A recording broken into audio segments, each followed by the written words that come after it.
DeathsAdvocate here for my usual Wednesday deal. Although today we have a lot of stuff going on. So we got this massive patch yesterday. Oh, and is it massive, alright.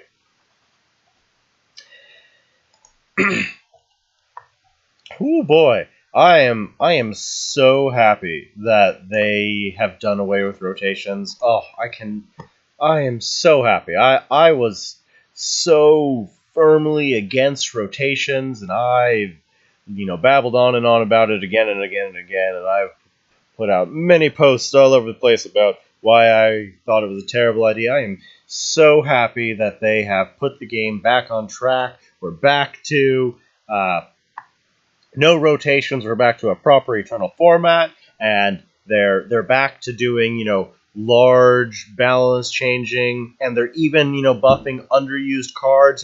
This is the duelist I remember. This is the duelist I signed up for. This is the duelist I love. Where we have this beautiful Eternal low RNG game where they keep a careful eye on balance, and instead of just power creeping and introducing new things, we use balance patches to cut down things that were a little bit overboard, and we boost up things that were underplayed. Like that's what we're after. Now, I'm not as happy about how they've gone about a lot of their balance changes, and I definitely think they've missed some important details and hit things that I didn't really think should be hit. We still don't have, spell sentinel fixes. We still don't have,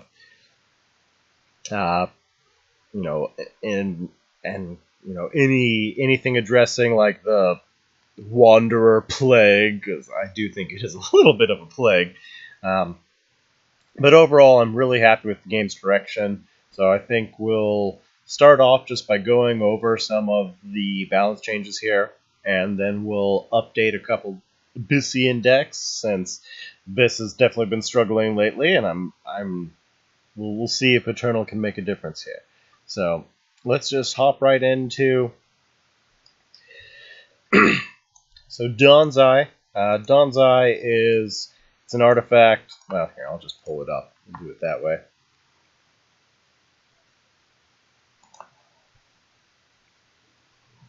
Dawn's Eye. It's now a 5-mana artifact, gives you a massive attack boost and repairs all your artifacts. There are a few niche decks that really can get good use out of that, so that's cool. It's still usually probably just a 1 of, maybe a 2 of, but at 5 mana that does make a big difference. Peacekeeper, the big golem with a million effects, he is still probably not going to see much play, but he's gotten a little bit better. Dragoon. Dragoon's interesting.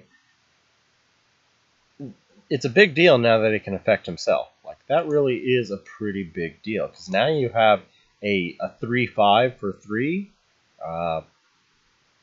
if you play him solo, and that's really, really good stats. So I don't know if he's going to be able to edge out any other 3 slots, but now he's actually a decent card, whereas before he was really awkward. But yeah, no, he's solid enough now. Solarius.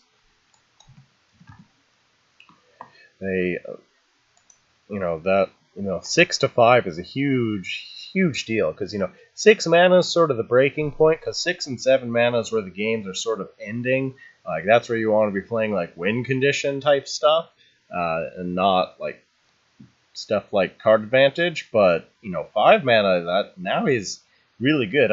I've still only played him in like Titan decks, swarmy Titan decks. Like, that's really the only place I've ever played him, when it was at 6 mana. But he may be able to fit into some more decks. Still probably mostly a Titan list, because you're pretty much always going to run Trinity Oath over him, and usually some cycles. But again, just like Dawn's Eye, he's become a lot more playable. Given still most of these probably aren't going to see much play, but they are now possibilities, and increasing diversity is good. All right, so on to Songhai. I mean, these... I mean, none of this is probably going to change much. Like, these are just cards that are gonna... that just haven't changed much, really. You know, I guess Calligrapher matters super late game, because if you're at 8+ mana, that you know, instant use is good. Fine. Katara, while I've always thought Katara was definitely over the curve, they're back to their old habits of over-nerfing. You know, they went from... the smaller the nerf, the better. Going from 3 to 1 is just that's overkill. That's moving something from overpowered to not played. So they really should have tried just, you know, backstab 2. That would have been much better. But at the same time, I'm happy, because Katara was a huge problem, especially with it now that we've got the unlimited format. That would have just been really scary.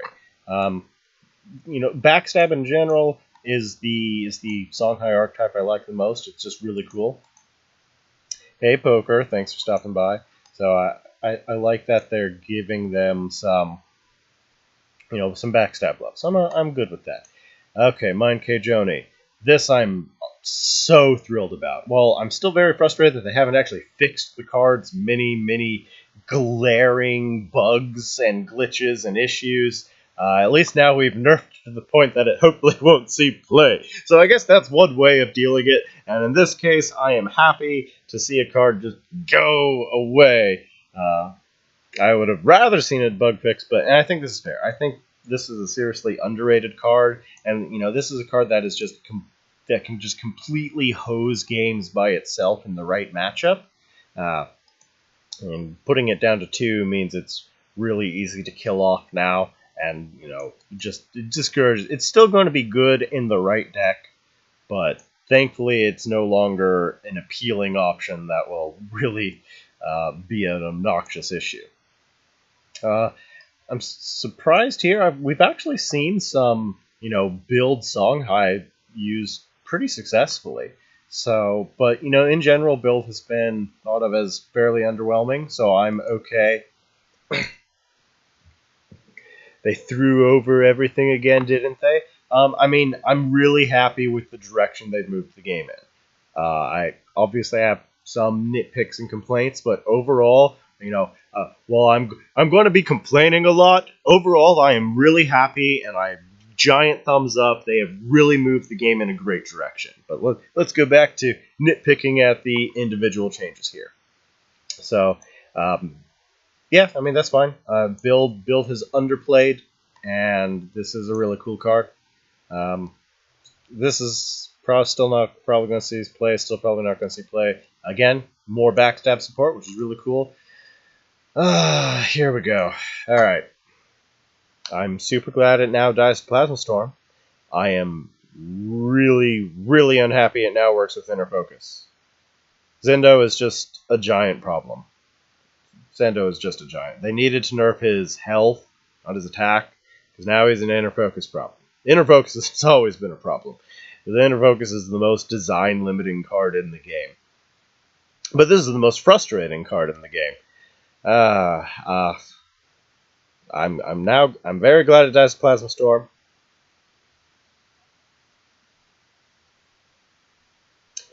But no, Zendo needs a complete rework. Zendo's just a problem all around. And this is not a nerf exactly, because Inner Focus exists. But what it does do, which I am happy about, is it's going to be played in less decks, where it was just an absolute auto.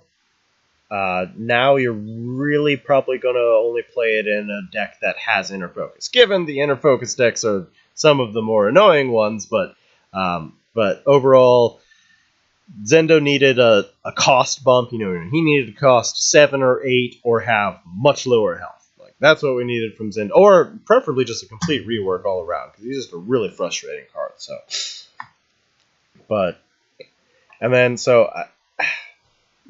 they gave Songhai some backstab support, so that's cool.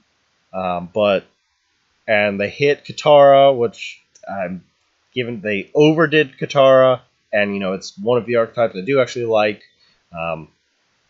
And the Zando change is not. I'm still very concerned about Songhai in general.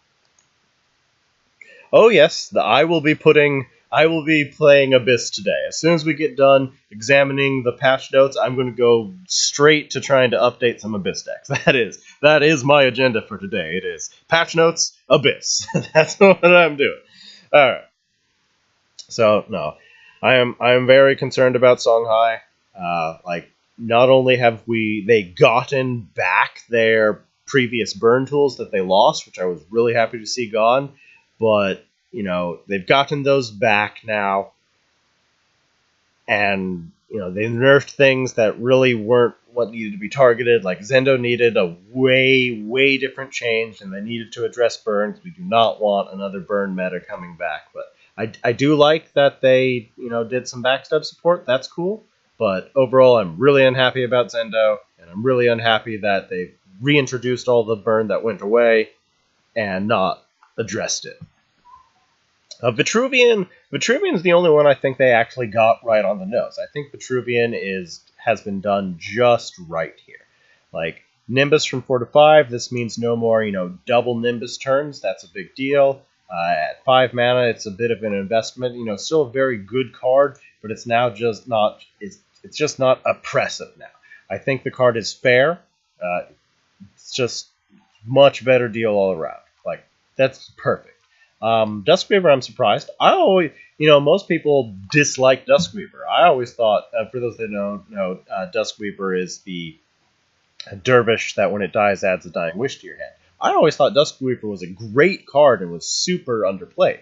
So I'm happy seeing it get another small buff. Like I'm somebody that actually used the card anyways at 1/1. 2/1's even better.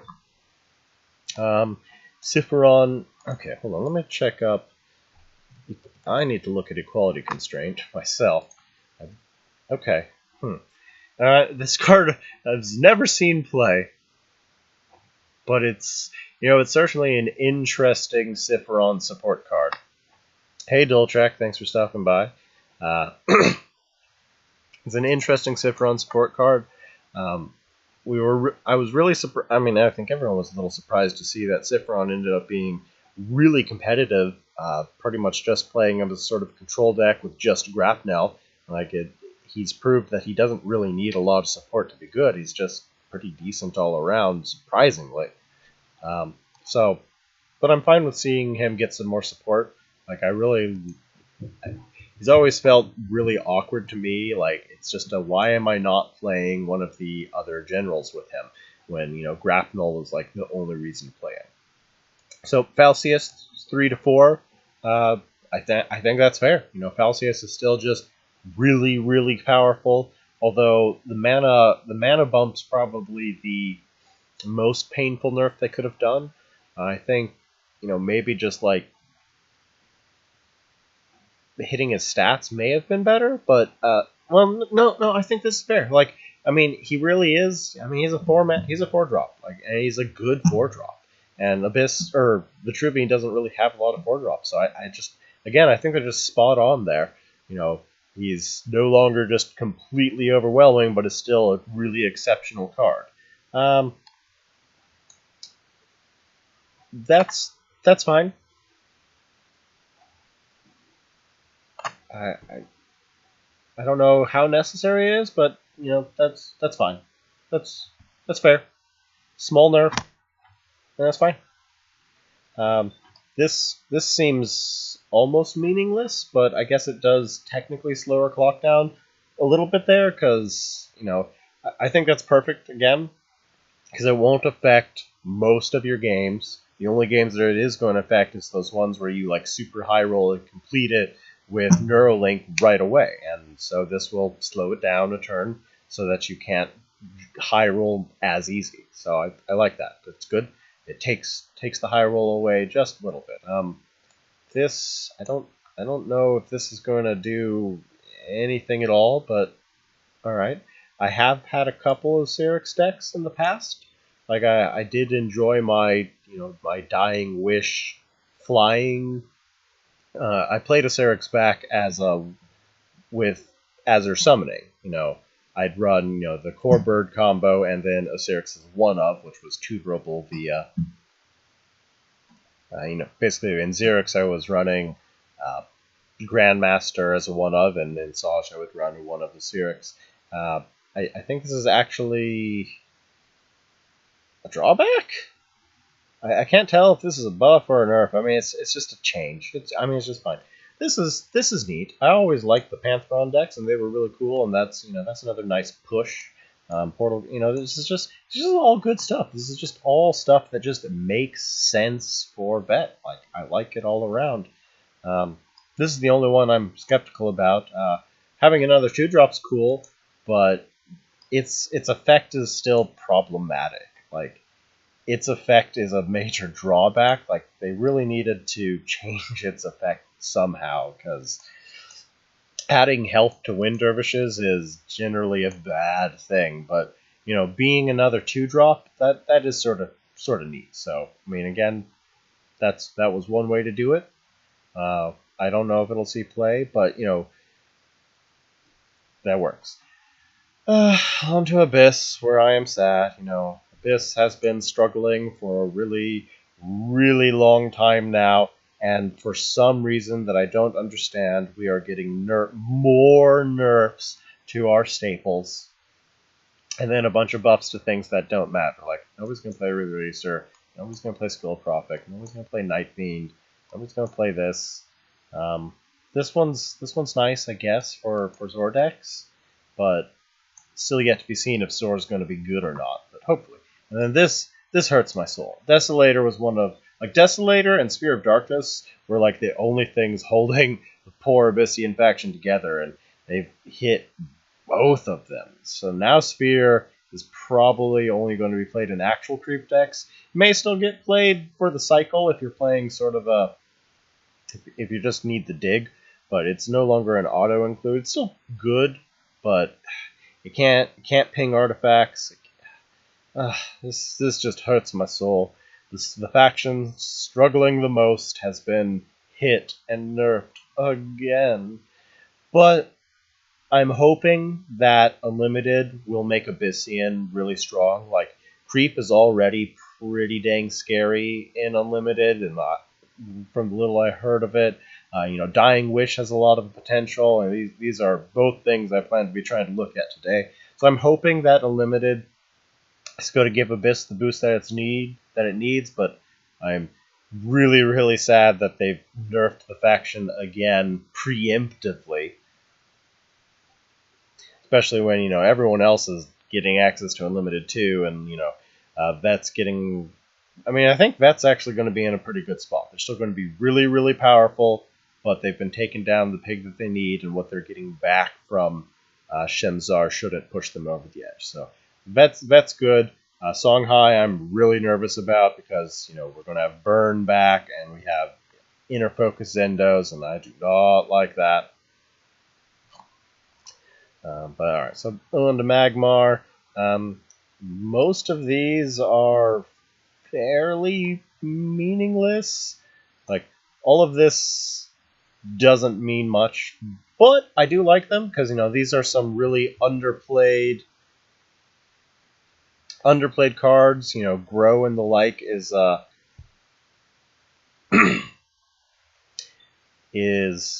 these are just a bunch of cards that needed buffs to even be playable, and there's still none of them are great now, but they could be playable now, and that's what matters. Like, they've gone from unplayable to playable, so they're not just like pack fillers anymore. They're actually useful. I still don't expect any of them to really see much play in competitive circles, but now they're not bad, and that's a big deal. That's the kind of things we've been asking from counterplay games for a long time is, hey, we have all of these cards that never see play. Instead of, putting out a new expansion or something along those lines, can we look at these? And they are now. And that is just so great to see. Rotations are gone and they're paying attention to old cards. Like, that is just amazing. Given, this probably doesn't mean much in the grand scope of things, but just the direction and the fact that they're doing that is just a really good deal. This is an important change. Morin Kerr was pretty notorious in Unearthed Prophecy for leading to some really, really insane, out-of-hand bursts that just weren't even fun to play against. Given I've always been in the ballpark of defending Ragnarok because his combos have lots of good counterplay. Like, if you can keep his field clear, Morinkur is not great, and you can use position, provoke, and attack buffs on your general to counter his various hatch combos, and of course ping in general is good. But Morinkur was always that card that I thought was a little overrated because when it worked, it was absolutely devastating and sort of unfun, and when it didn't work, which was fairly frequent, it was like the worst of the hatch options. But I think this is good. This is just all around a good deal. Changing it to 6 mana slows it down a turn, which is important. It'll be much less likely to see those ridiculous, insane burst turns now.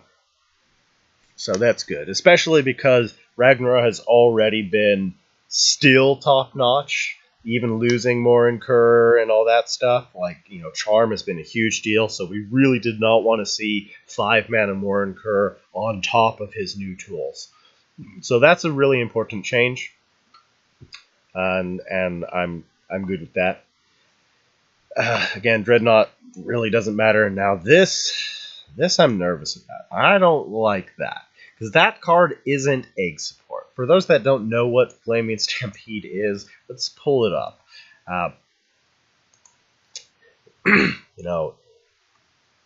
8 mana, and it used to be deal 5 damage to everything around. And now it's 8 damage. And that makes me nervous, because, I always defend Magmar Burst all the time. I'm like, hey, Magmar uses the board. Magmar has counterplay. Their burst uses the board and has counterplay. But things like Decimus and Stampede, these do not. This is the type of burn I don't like seeing, given it's still a little more fair than Songhai due to being linear, but it's still bad. And because Magmar has a broader range of tools for control and healing, you can arguably say this is worse than Songhai Burn because of how their decks work. So I don't like this. This isn't egg support. This is burn support, and we do not want to be seeing green Songhai here, especially since green Songhai could be even more oppressive than Songhai. So that makes me really nervous.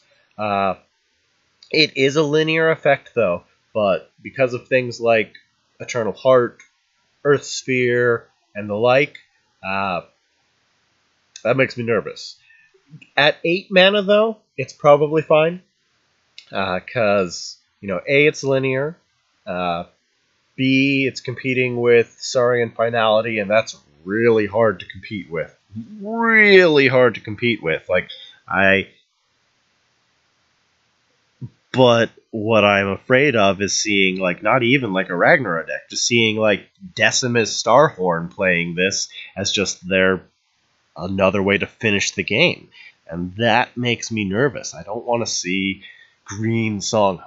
Hopefully, the fact that it's 8 mana will keep it fine, but that does make me nervous. Alright, so, okay, Vanar. Vanar's also been in a bit of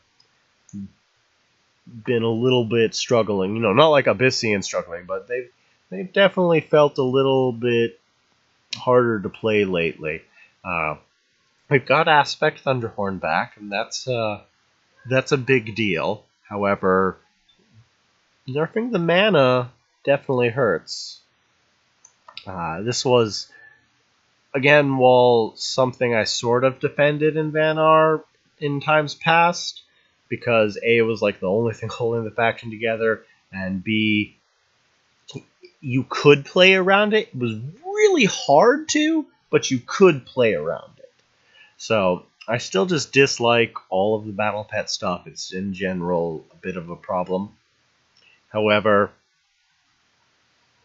I think this is fair. I think at 7 mana, it's fair. Because, you still can play around it, and, 7 mana's a pretty... Well, let's not forget, Thunderhorn's been nerfed too. Between this being 3 and Thunderhorn being 4, I think this is fine now. In fact, it may not even be good enough to see play, but we'll see. It's still very good. This is fine. I still don't see it being played. This hurts my soul here. Like, this was a very good Banner card. There wasn't always room for it, but it was great when you could find room for it. But now it's not so great. Like, it was really important to be able to have counters to Bath and Saj and Artifact Songhai. These general stuns were one of the ways to do that. So I didn't like seeing it lose that utility and just for no real reason. Like, this hasn't been one of the problems. I guess this got a bump because, oh boy, we have Winter's Wake back. Ooh, Winter's Wake and Ice Age. That oh my, that's kind of scary. Given that's still going to be hard to compete with Imbala, because Imbala is still probably better than Ice Age, just because of Imbala's positioning on the field. You can use it defensively, and the provokes she can get, plus her body. Like, when you throw Imbala down, you can't just Plasma Storm or just Rebuke aren't going to deal with it. Or even, Plasma Storm, Rebuke, or EMP, the 3 things you can do to answer Ice Age and the like, none of them completely shut down Imbala. Plus, just in the way Imbala positions on the field, you can use her much more defensively to stay alive for a turn, and that's a big deal. So, I don't see Ice Age being better than Imbala, especially now that it costs 8 mana. But I do see this as a smart preemptive nerf, because Winter's Wake was very, very scary. Oh, okay, I guess Circle of Desiccation is a thing, I suppose. I don't see it really ever seeing play, but yeah. So I understand this being a preemptive nerf. Another thing, I'm sad. I've been really enjoying my recent Vanar wall decks, because they were really, really cool, really creative, and really high skill. They're all focused on aspects and positioning. And now we're back to good old Winter's Wake of just put out walls and win. So, oh my, Wizard Sifron. Fair enough, fair enough. Alright, so I understand that preemptive nerf just because Winter's Wake is a little bit of a menace of a card, and especially now that EMP... Oh, I haven't even got into the EMP stuff yet. Ooh. Alright, well, anyways. Arbitrary nerf to Mana Death Grip. It was always a strong card, but this seems a little overkill. I think what they needed to do to Death Grip was they needed to keep it from stacking. We didn't want those turns where you can turn 1, play 2 or 3 of them, and just win the game. Stacking was the issue, not the mana cost. But now you're just going to play the Wisps over it, most likely, and that's unfortunate. This is cool. This is Avalanche support. I like that. That's pretty neat. I don't know if it's going to be worth it, but I tried hard to make the Dredger work, but at 3 mana it just didn't work. And at 1, that may actually be a pretty cool Avalanche combo now. I don't think this changes anything. But overall, yeah, alright, so on to the neutrals, and here's where we get into it. Alright, so this doesn't matter, this probably doesn't matter. This is interesting. I've always thought Artifact Hunter was a neat card. A little underplayed, just because, you can play decks that only have 1 artifact in them that is really important, and that would let you use it as a semi-tutor, and so I like that. That makes the card way more playable instead of, really questionable play. So here's a card I'm really, really excited about. We're going to have to play this tonight. In fact, this may even be the first deck I play tonight. All right.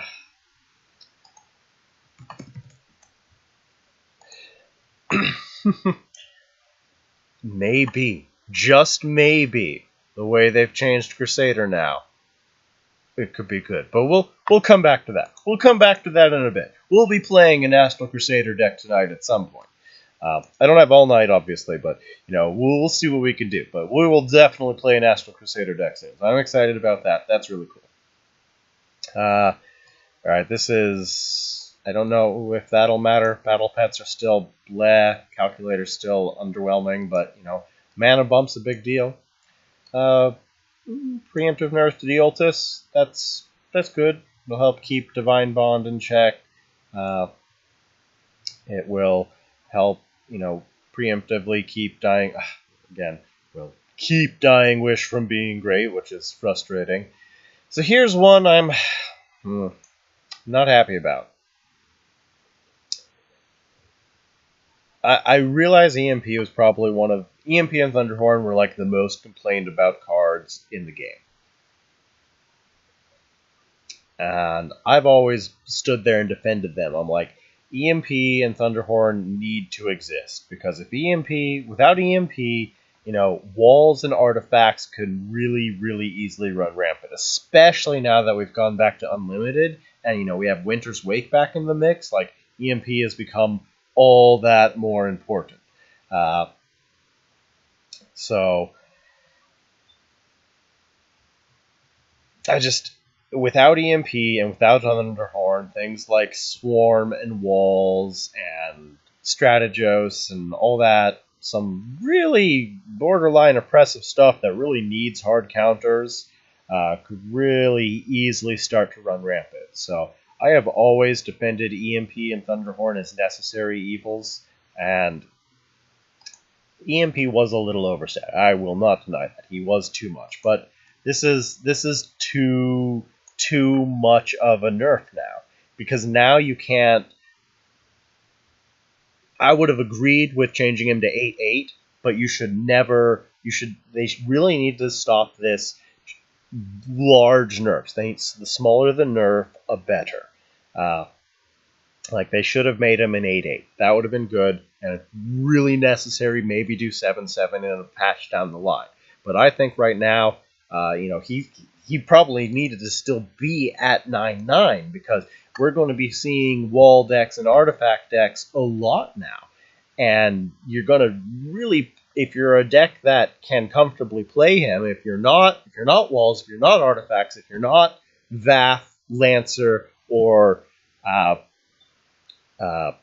Obelisks, Vath, Lancer, artifacts, or walls, if you're not one of those 5 decks, you're probably going to want him in your deck to be able to compete with those.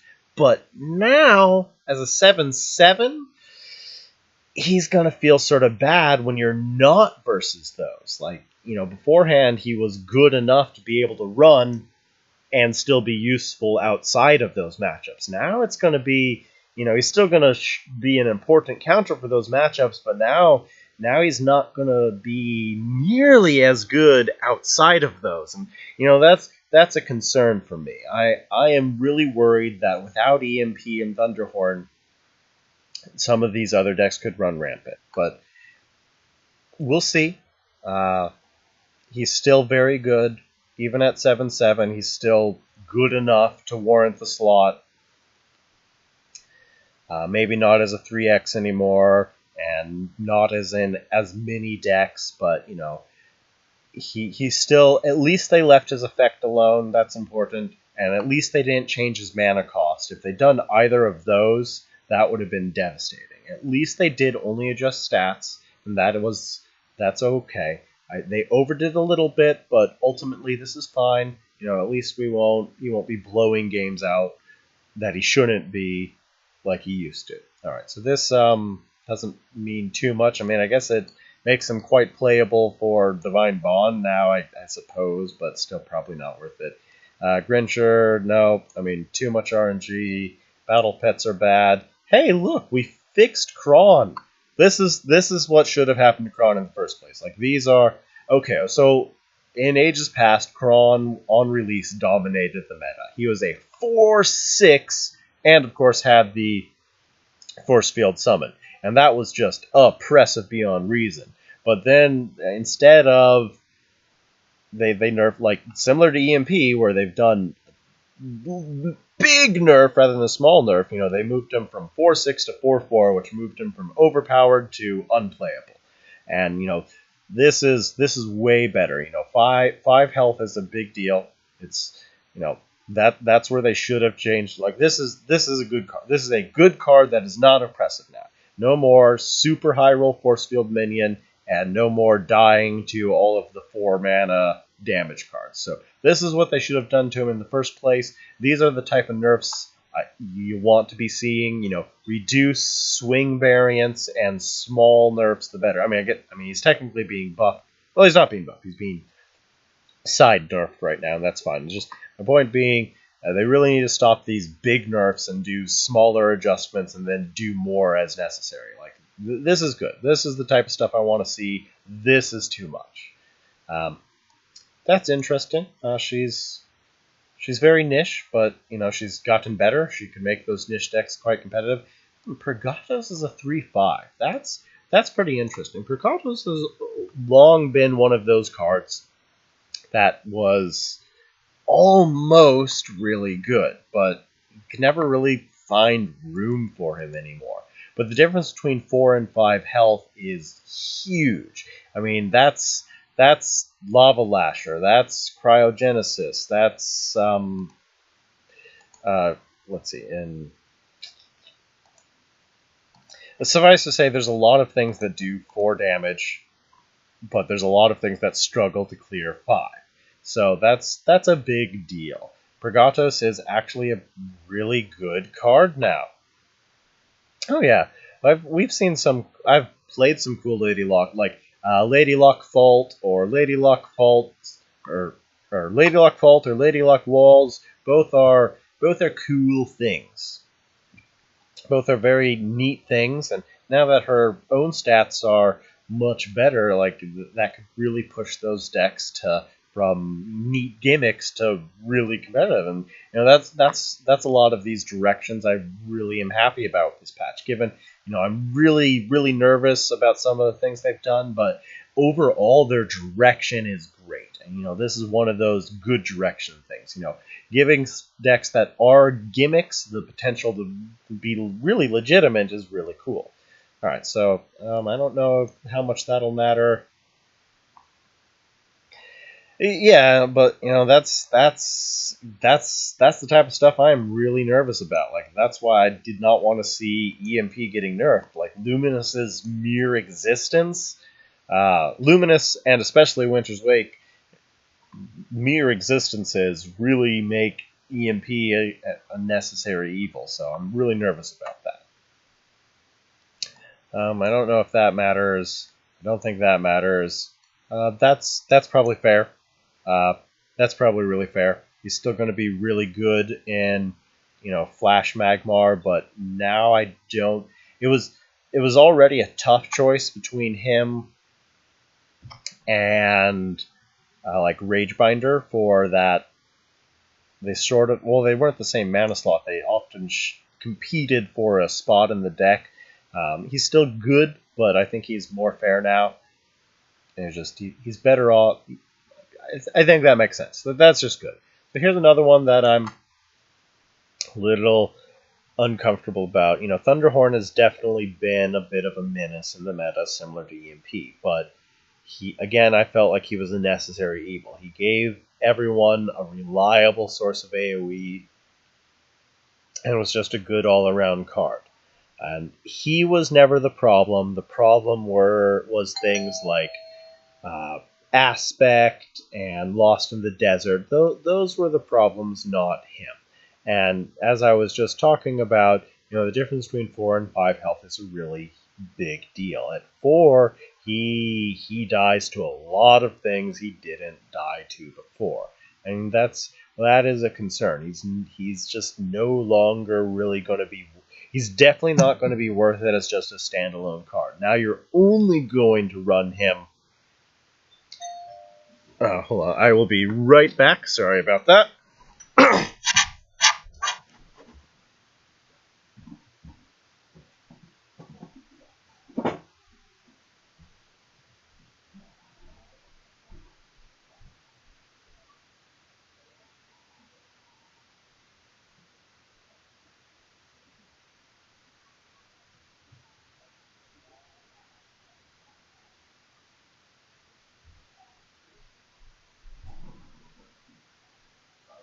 Charge you like $50 driver, and they charge you like $10 for delivering it. It's really worth it and really good.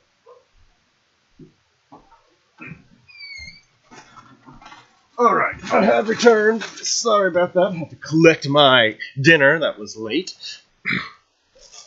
Alright, back to this. The difference is big. Now you're really only going to see him in decks like Aspect Thunder or Lost in the Desert, and that matters. And now at 4/4, he's a lot easier to kill.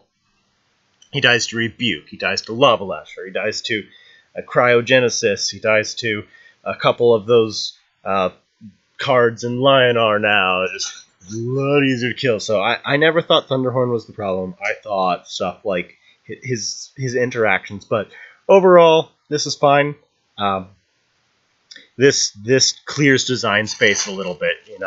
He's still going to have those crazy blowout turns, but it's probably just all around more fair now. And I still think he was probably a necessary evil, but especially now that we're back in Unlimited. But we'll see. That at least it was a small nerf, so that's all right. And then, well, I guess Zix is just not great now either, which I guess makes me happy because that hits Strategos, so that's good. All right, so that's the patch we're dealing with. Now on to let's get around to actually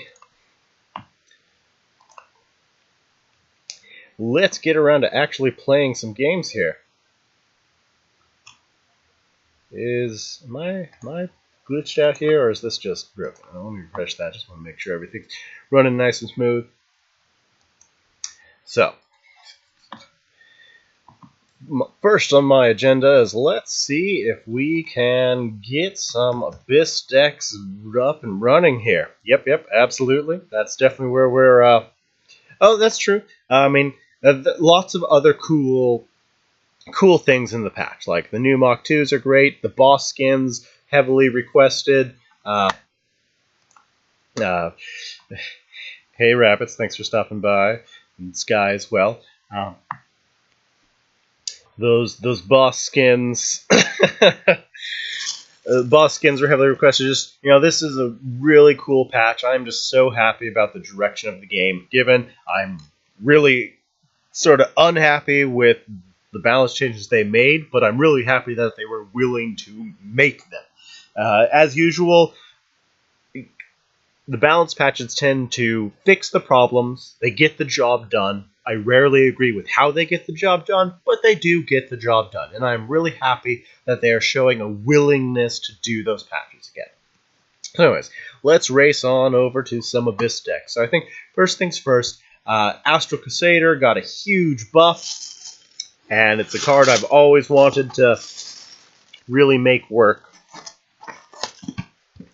So, this was an old gimmick deck that never really worked, but I always wanted it to.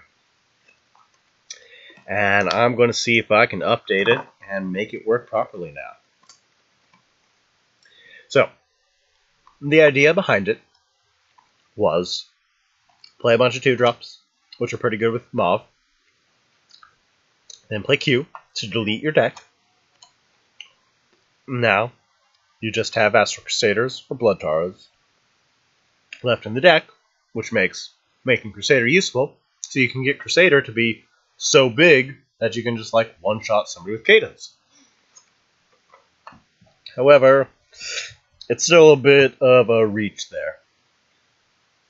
because at the very least, we're talking about 6, 7, probably the 8 mana turn before the deck can really go off, which is pretty slow, especially for a deck that's like nothing but 2-drops. We'll see. How many times would you need to replace Crusader to kill somebody with Cadence? All right.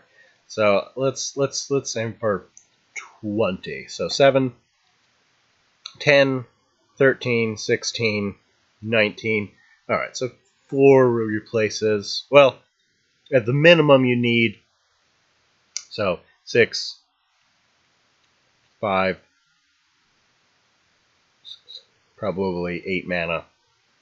So at the minimum you need like 2 replaces. Oh wait. Well, okay. At the minimum you need 1 replace to make Corporeal Cadence work with it by 9 mana. 2 replaces and you get it pretty early. But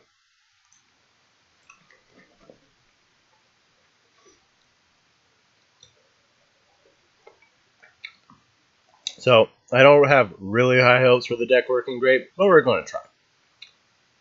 First things first, let's look at our new options here. Alright, so I'm going to go ahead and cut the Blood Taras. I mean, that's true. I'm a little grumpy about that. But you know what? I'm happy. Like, I am so glad rotations are gone. I will take the Dust Wasp, and I'm fine with that. Well, alright, so if we do want to, let me just go ahead and... Well, here is my...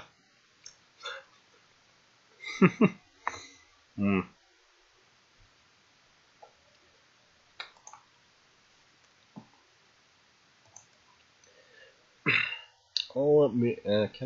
Is there a way to link this easily here?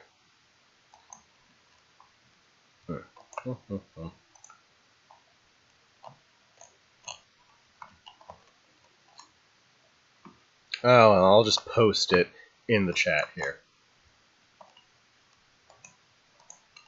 Yes, I mean, they made some mistakes for sure, but you know, ultimately I'm happy about the direction. So here is my reply to a recent forum post, but no, I think, oh god, that's awful. You guys can't read that. Oh god, I'm sorry. Here, let me just link you to this topic here. Alright, so to summarize, rotations are evil and needed to die. They needed to go away. There is really nothing good about them. I disagree with every argument I've heard in their favor, and I am just so happy they are gone. I will take the fact that I lost a lot of spirit from Disenchanting Shimzar. I will take the fact that it was handled poorly, and they sort of did it out of nowhere. I accept all of those for the fact that I think rotations were a real menace that needed to not exist. And I'm just really happy about that. No, alright, so let's see if we can... Alright. Where did my deck run off to? There it is.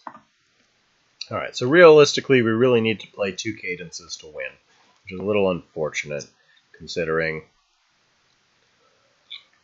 Technically, we could win off of 1. Well, that's definitely going to be difficult.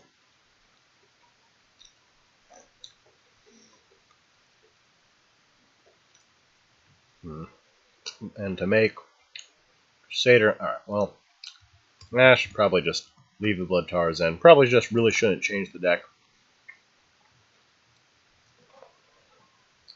Although, let me go ahead and see if there's any... Oh, Gibbet. Gibbet I probably want to add in.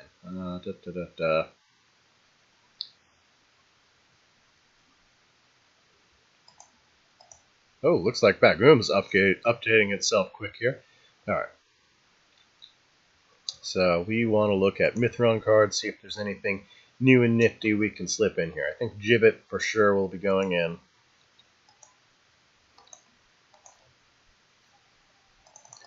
Beyond that, I'm not sure yet. Alright, so pretty much have to stop after the 2 drops here. Alright. Is there anybody in neutral we want? No, not really. Alright, so we'll add Gibbet, and we'll just roll with the deck as is, and probably go lose horribly, but you know what, that's okay. We'll move on to something a little bit more serious after a game with it. Because I am excited. Oh god, my poor library. I went through and basically just disenchanted all of the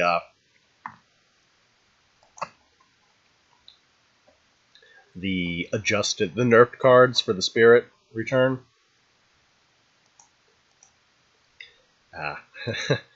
Alright, well.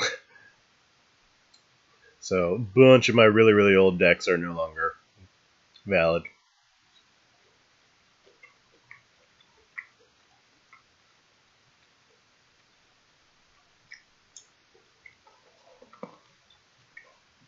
So let's see if we can get an Astral Crusader kill. That would be awfully nice.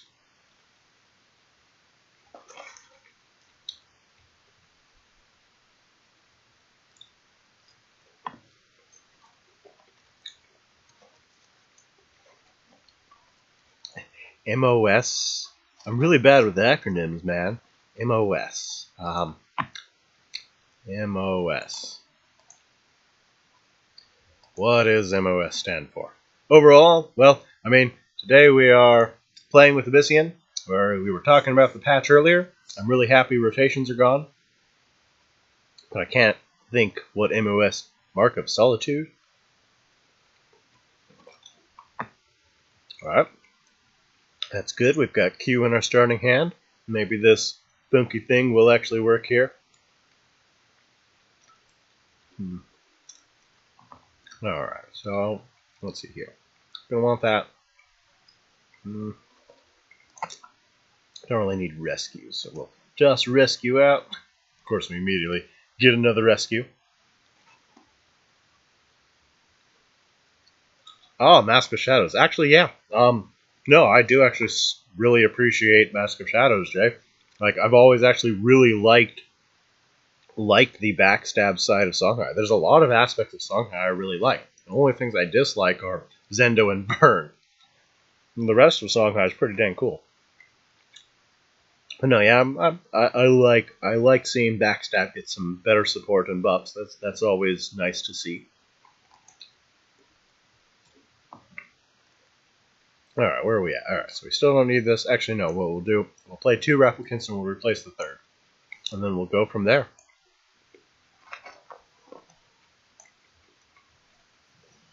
I have no idea what state the meta is going to be in now.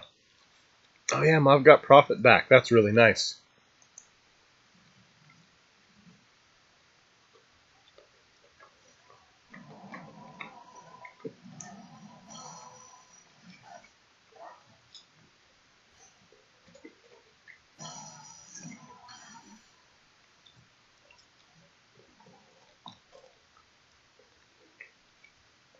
Alright, well, still don't need this rescue right now.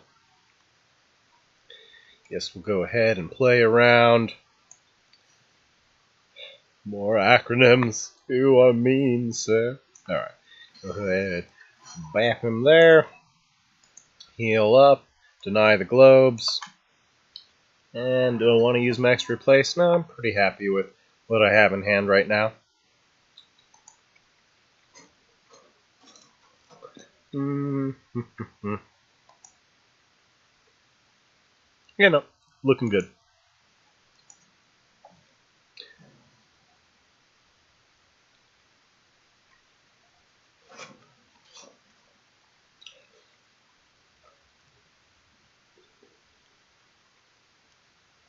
I mean, but artifacts and backstab in general are, like, there's tons of counterplay against them, so I don't have a huge issue that I normally do with them. Like,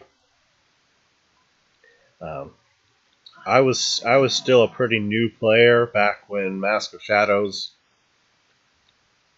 was at its, height, so I really didn't see it a whole lot, though. But, Flame Wake, interesting. Alright, well, I think let's just get that queue down, so we can start working on those Astral Crusader plays here.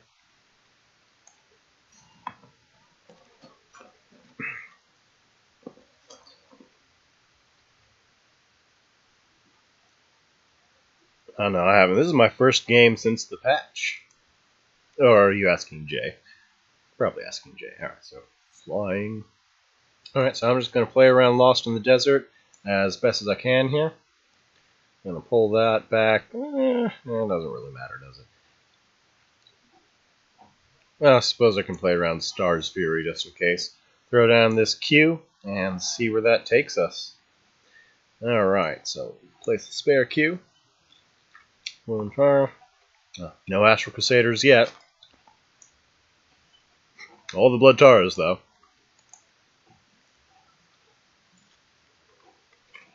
I probably should have just cut the Blood Taras out and just make this a super dedicated Astral Crusader deck. That'd be cool.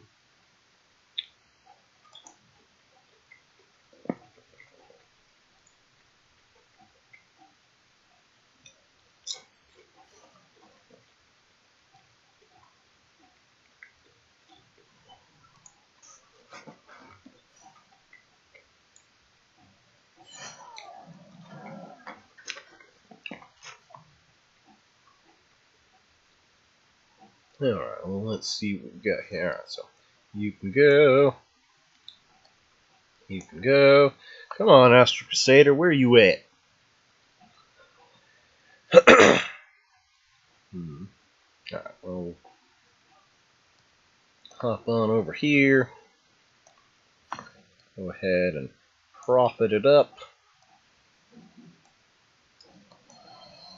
Clear this other Flame Wing. Trade base. And we'll bide our time here. Just bide our time here. And see if we can get a fancy Astral Crusader win here.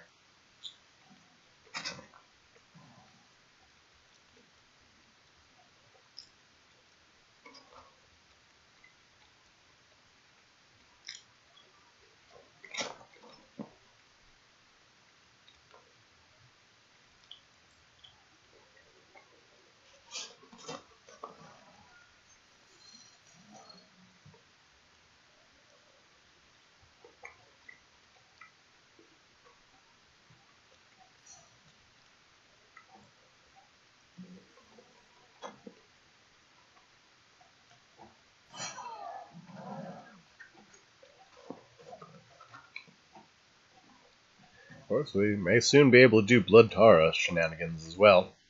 Yay, Astral Crusader! Alright, replaced. Alright,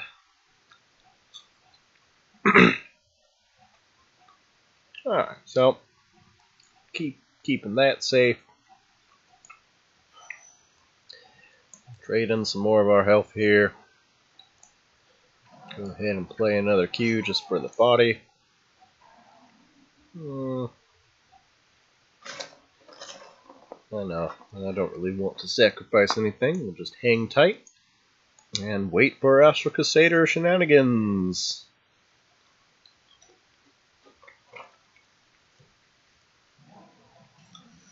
Ooh, Dominate Will. That's a card you don't see real often.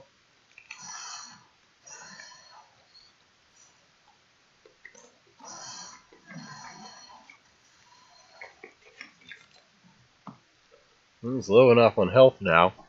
Alright.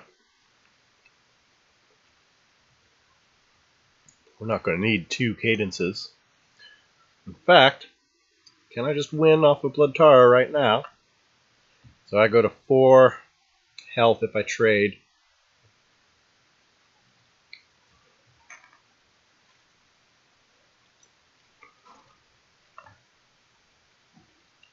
Okay, so that's a 9 mana. Well, I don't need these Qs. Ooh, Crusader. 1 off from the Crusader lethal. 1 off. So close.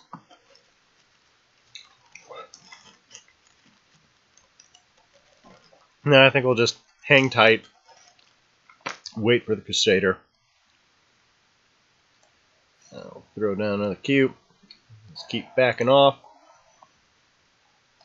I may as well throw this down for extra. No, there's no reason to play that.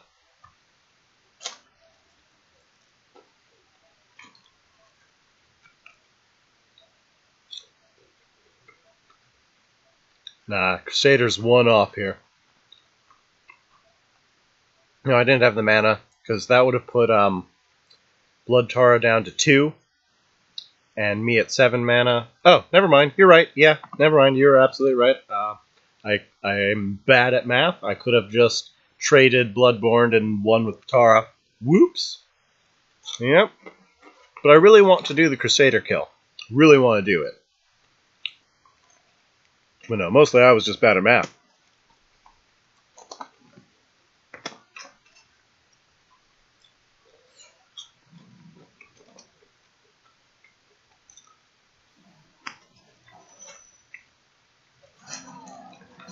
Well, if he's not going to give me a choice,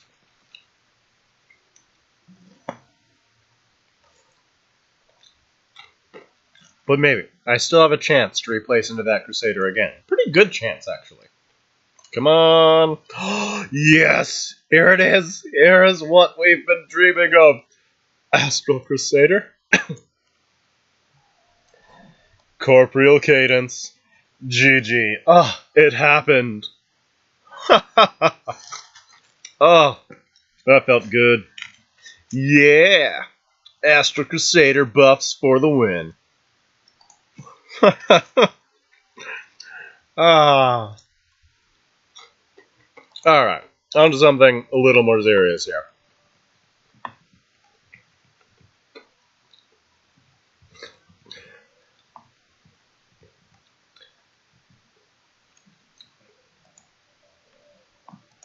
So, we have a choice between Dying Wish and Creep for what to play next here. What? No. The whole deck's designed for the Corporeal Cadence trick. That's what counts. If I'm attacking with Crusader, I've done something wrong.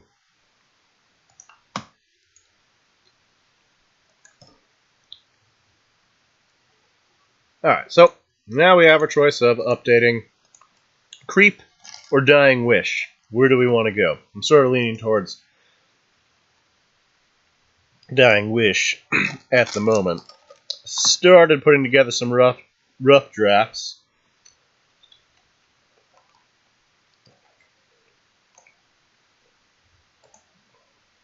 But haven't gotten real far yet. I guess we could go Creep. There is one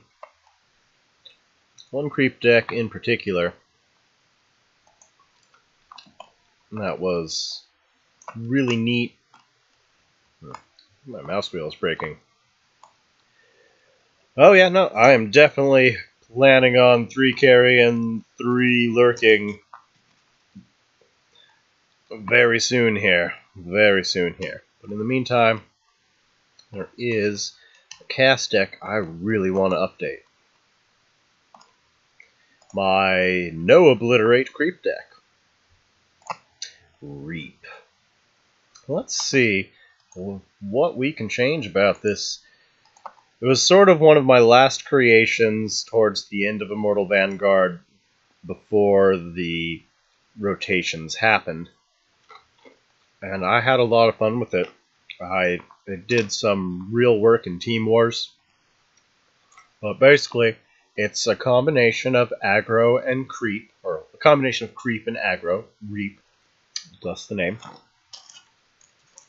And basically, it plans to win around 6 mana by, just generating a lot of creep, and then surprise Azalea and just killing people really fast, or using Nethermeld, Juggernaut, just lots of nifty tricks here. But this deck got some new toys. Let's go ahead and take a gander. Alright. Spear of Darkness isn't as good as it used to be. It's still probably good enough for this deck, though. Is there actually anything? Munch would be awfully nice to fit. Of course, finding room for it's going to be no easy task. So Munch. Munch, Depths, and Pluck are all cards that would be nice to fit. I suppose we could run Pluck over Ooze, but Ooze is better, especially after the Thunderhorn nerf. Shadow Nova is way too important for the deck. Desolator's less good now. It's still very good, though. I still feel bad to cut it. Oh, maybe the deck won't actually change. Yeah, Deso now being 2 attack is certainly less good.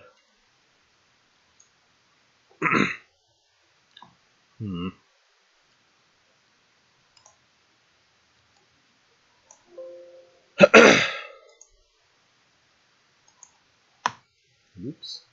Alright, where was I at? Trying to... Alright, so I would certainly like to fit Munch.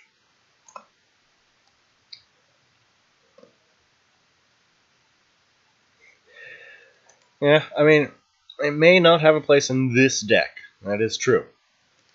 And Desolator was this deck's sort of like backup plan, you know.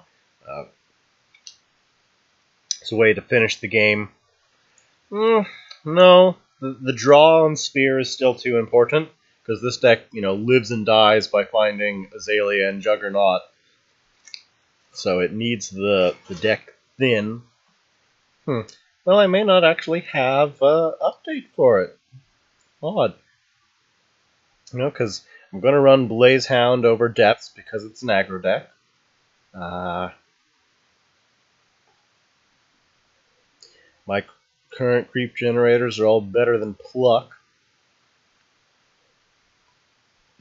I would definitely like Munch, though. Of course, with how aggro the deck is. Do I even have Void Pulse in the deck? Oh, okay, I do have Void Pulse. And I mean, I guess Desolator could go, although now Desolator's an important alternate win con. Maybe the deck just won't update. Odd. Of course, you know, we'll be playing proper, more traditional creep in the not-too-distant future here. Yeah. Well, I don't think I can actually find an update for the deck, so I think I'm just going to leave it as is, and maybe work on a more traditional creep deck, or we can go over and work on Dying Wish here. Alright, so there's the Zor variant, which so far from my master thread I added back in Nasher, and of course I added in Lurking Fear, and that may be all the changes it has room to make. Then we have the Lilith variant, which got Deoltis and Lurking Fear in. And then we have this one, which I still need to tinker with a bit here, because I don't think... Yeah, Spear's not quite good enough anymore. Let's see. Unseven's really not what we need. Alright, Dying Wish. Obviously we need Carrion Collectors. Well, I like Kako unless you're running stuff like Echoes and Consuming. I don't think he's still quite worth the slot.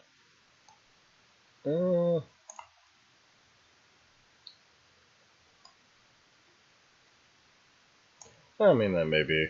How often do I update my deck lists? In my thread, well, you can see how often I update things. I have a changelog at the bottom here. So usually it's every couple days I find I'll add something new, or I will update a list, and basically when I have the time, I'm just constantly scanning through my decks, playing a couple games with most of the things in the thread. You know, I try to play with everything on my thread at least once a week to make sure it's still feeling up to snuff. And I pay really close attention to the meta and will make just meta-based changes. I've sort of taken a break this month here, as I've just been really busy, and I was just not feeling Duelist. I was playing. Basically, I really wanted a mobile game because I just didn't have time to have my computer with me, and so I was playing Hero Academy 2 on mobile for the better part of this month, which I may do some streaming for eventually here because I'm really psyched about that game. But let's focus on Duelist for now, for sure. All right, but yeah, no. Typically, I try to update everything frequently and make sure it stays up to date, and it's usually every couple days that I'll make a change, and you can just check the change logs. But yeah, for now, this whole thread is, in fact, I need to put a disclaimer on the thread right now while we're thinking about it, because everything's probably going to be changing here. Oops, I need to be actually at the top here.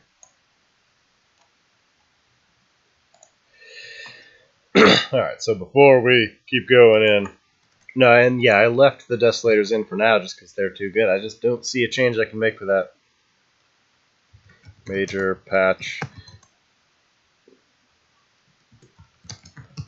Everything needs major revision.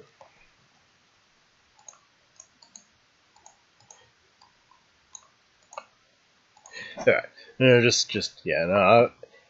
so I'll try to get, I'll probably just do a new thread at this point with how much this is changing. But alright, so back to where we were looking at the, non-Zor, just sort of, even at 2 attack, as you play them for their effect, their body is just, doesn't matter. Alright, so it made room, basically we cut, alright, so we still need, alright, it's got an Asher. Cacao's not terrible, it's not good though.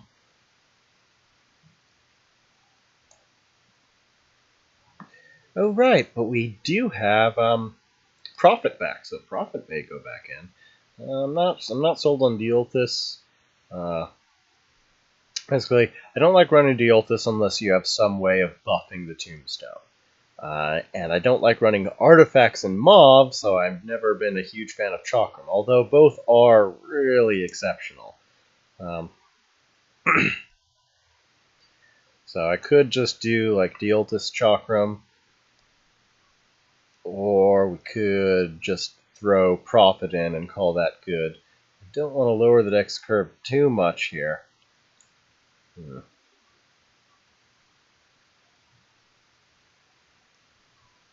Basically, I have the choice between going more tempo or more Dying Wish here. I think let's go more Dying Wish. So we'll go ahead and we'll throw the Deolthus in, and then we'll try to find room for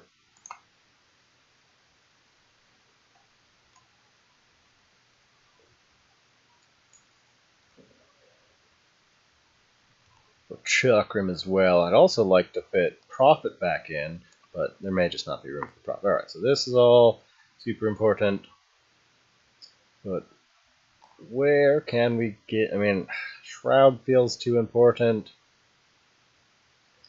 This is why Deolthus keeps not making it into my mob variants of the list. Chakram is awkward for her. Now, alright, Deolthus, we'll leave you for the Lilith variant. For Mauve, we will just go ahead and toss in. Of course, if I toss in Prophet, I'm going to want to try to fit Crypto in as well. Meaning I have to find another cut. Alright, so Crypto, and then we're going to want Prophet as well. Do we even have enough dying? Nah. Alright, nope, okay. I'm being indecisive. Alright, so we're going to find room for Chakram because it is just that good. Alright, so 3 Chakram. And we're going to get Deathsadvocate here because he is also pretty exceptional. But where to put him is the question. Alright, so none of this is going to change. Don't really want to give up on healing, especially as a Mauve. Don't want to give up my only Dispel, but...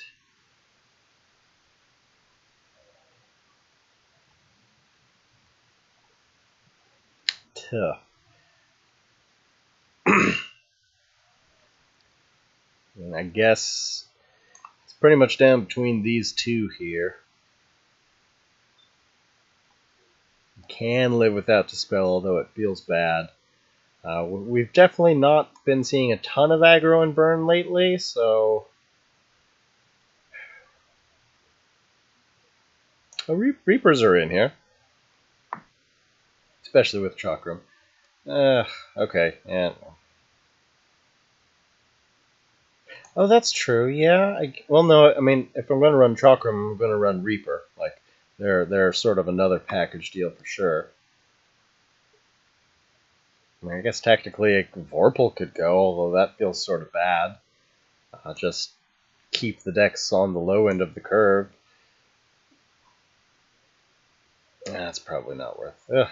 Maybe we'll come back to this, because I'm having trouble making decisions here. Alright, so we have the Lilith variant, which is a lot easier, because we don't have to fill up on those weird Mauve 2-drops nearly as much. And, you know, Lilith is naturally good with Chakram. Basically, from my Master Thread, I dropped Inkling Surge for Nakoma, and I dropped, I think, like Healing Mystic for Lurking Fear. Well, regardless, I like where that's at. And then there's the Zor variant, which found room for Lurking Fear, and this, I want to play this deck. It's you know, I really wanted to make, when I saw Zor on release was really cool. I really wanted to make him good, but he was just really awkward. Alright, let's see here.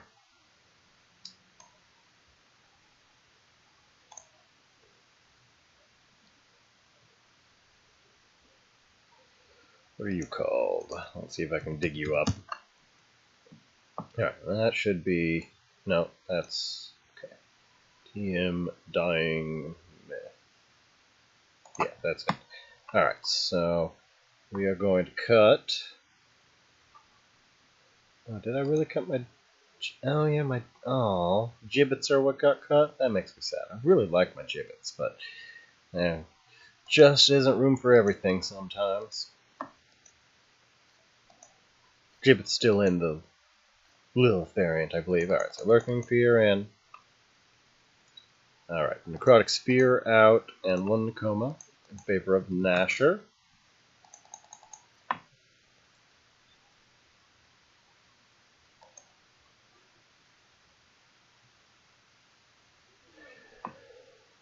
Well, and that's true, but I still do like my, you know, not all-in Zor deck, but the all-in Zor Dying Wish is something I've been wanting to work for a long time. Alright, and what else is missing here?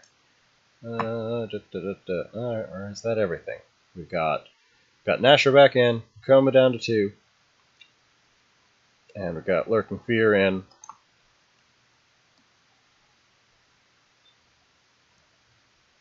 Alright, yep, alright, that's good. So I'm going to go ahead and up this. I think I'm going to call, because we don't technically have a new expansion, but it sure feels like it. I'm going to start labeling things ET for Eternal, the new Eternal format. ET Dying Zor. Alright, there we are.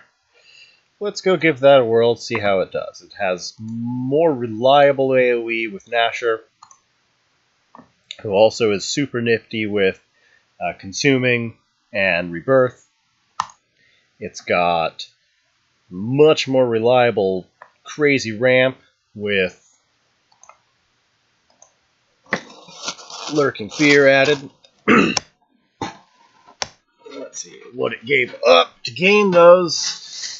Necrotic, which a decent card, but a very awkward one.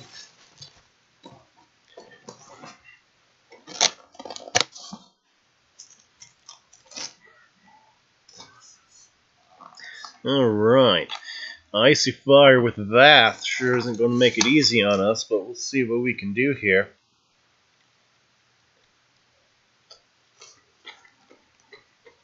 Alright, we don't need 2 Sarlaccs.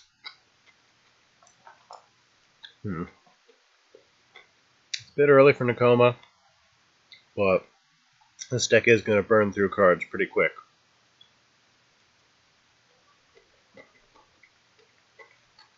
Lure is pretty much our only removal at all.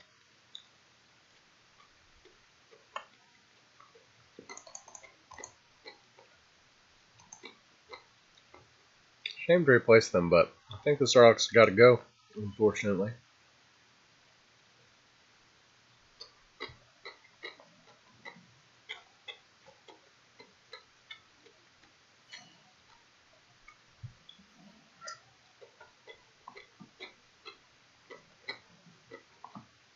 Alright. Don't need the drain this early. Boy, this hand is not doing what I want it to do. Alright, we'll play Shaman. Hey Mantis, thanks for stopping by. Play Shaman defensively outside of Lava Lash or Reach, and we'll call that a turn.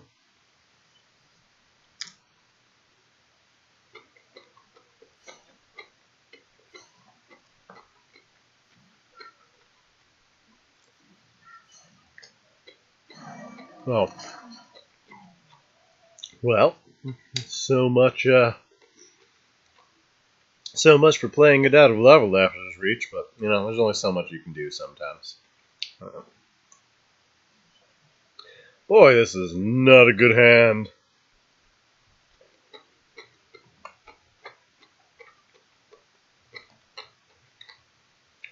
Guess we'll toss you away. Let's get you out of here. Throw down another Shaman. None of our ramp. And that's what this deck hinges on, pretty much. Try this again. Of course, I was just begging to lose my backup Shaman there. I just didn't really have another play, unfortunately.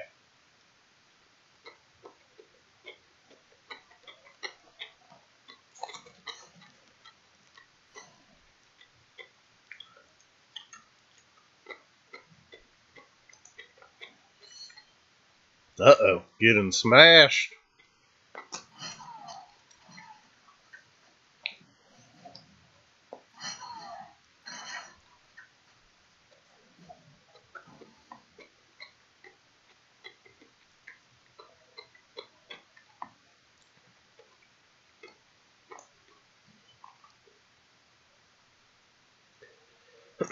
Alright, well, we can set up a pretty good wall here. Just get nice and defensive, so we'll pop that there. Get a Nakoma here. We'll get a nice buff as well. And just make a big old meat wall here. Still no buffs. And at this point, it's getting a little late in the game for them to matter.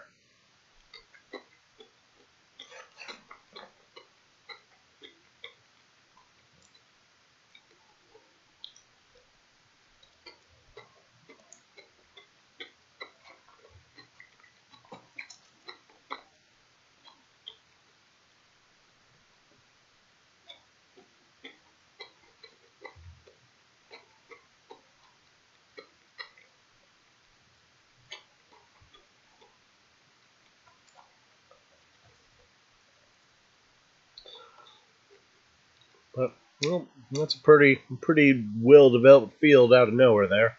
So, it's not lost yet. It's not looking great, though.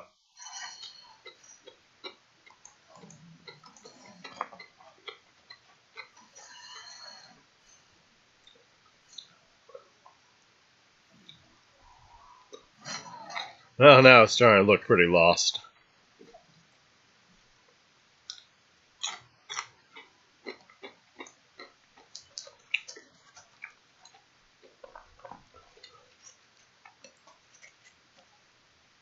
pretty much have to deal with this or I'll lose. Up that over. Clear it. Get some health back and a few cards.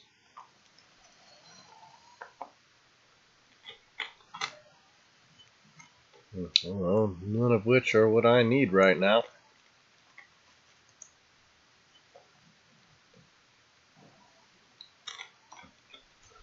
It's probably got a backup.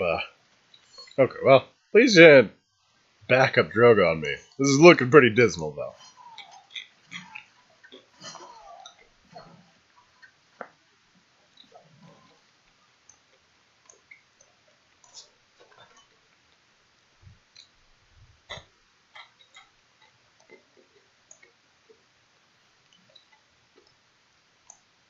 This is a fun trick.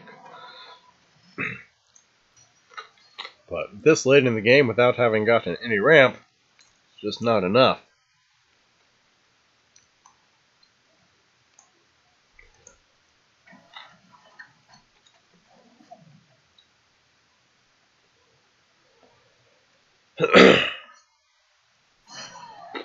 Well, that's game. Well, we'll try that again, because that was just a very unfortunate hand.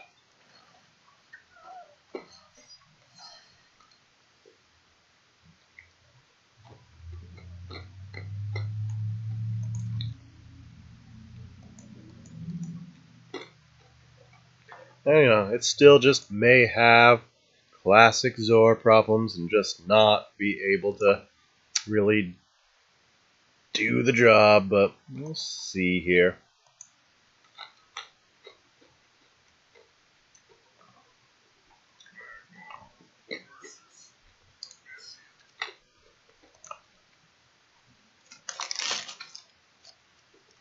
At least the, you know, Memvor Decimus glitch is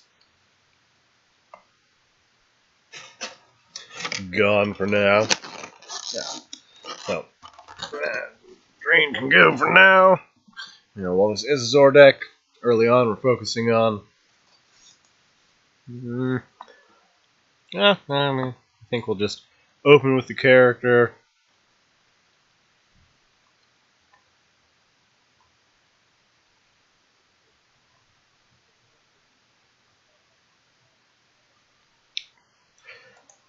My most successful Zor lists, you know, weren't Zor lists, unfortunately. You know, we had just normal ramp Abyss, just with Zor as, you know, insurance.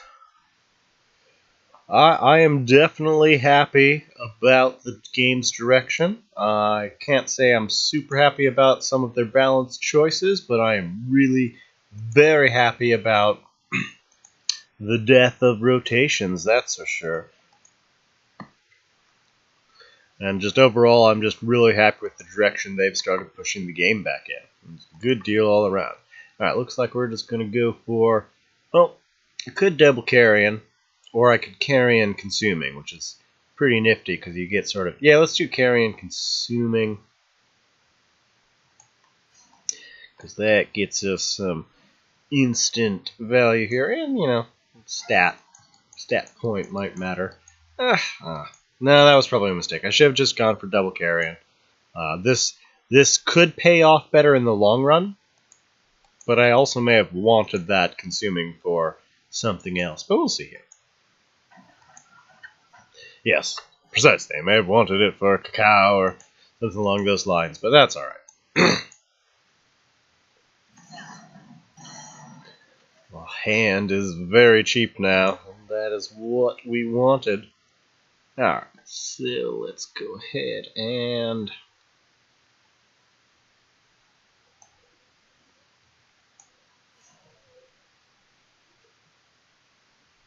Alright, well, now we're going to play you. And I think, yeah, may as well just sort of dump our hand out for now. Yep, that's the idea.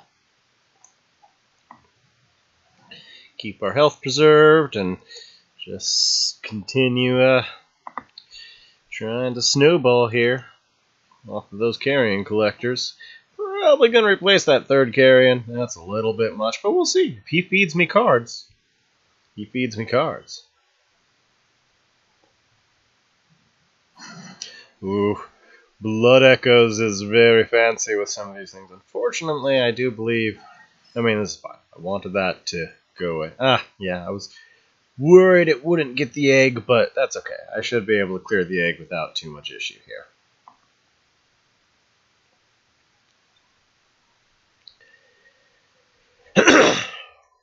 Should have a fancy Blood Echoes. That'll be nice. All kinds of build shenanigans going on here.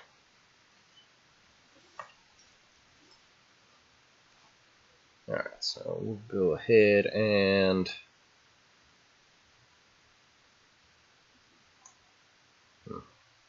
Well, I can't really deal with either of these. Yeah, if he has a timekeeper in hand, it could be for a bad time here. But let's see here. Alright, so we gotta... Alright, may as well trade here. And may as well trade here. If he has a timekeeper, I'm just... Is this... Alright, that builds this turn, so I cannot afford to stand here. That could be a touch suicidal. Alright, let's go ahead and drop in Echoes.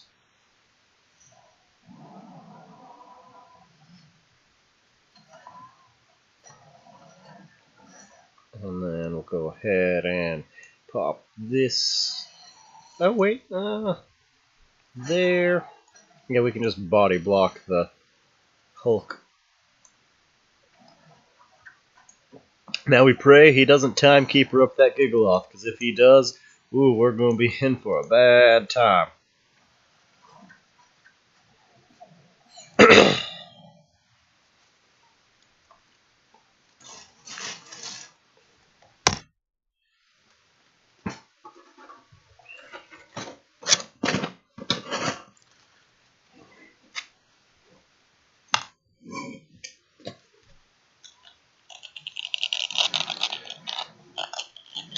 Okay, no, still could timekeeper. Oh, that would be really, really bad. What are those? Those are more...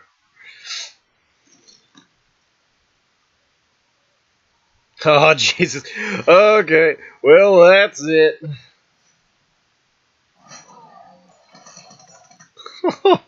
Oh, boy.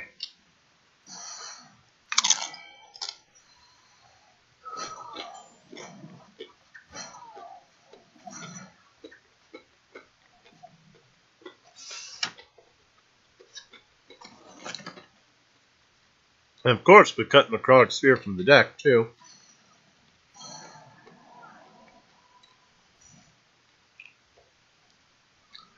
Well, yes, I don't think we're going to be able to deal with that Gigaloth problem.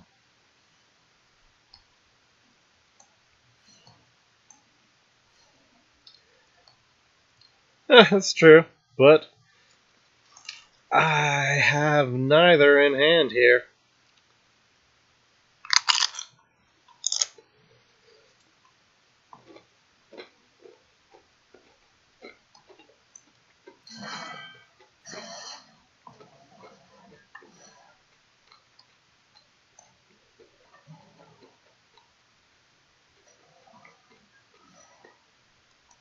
Now, there is just no comeback for me here.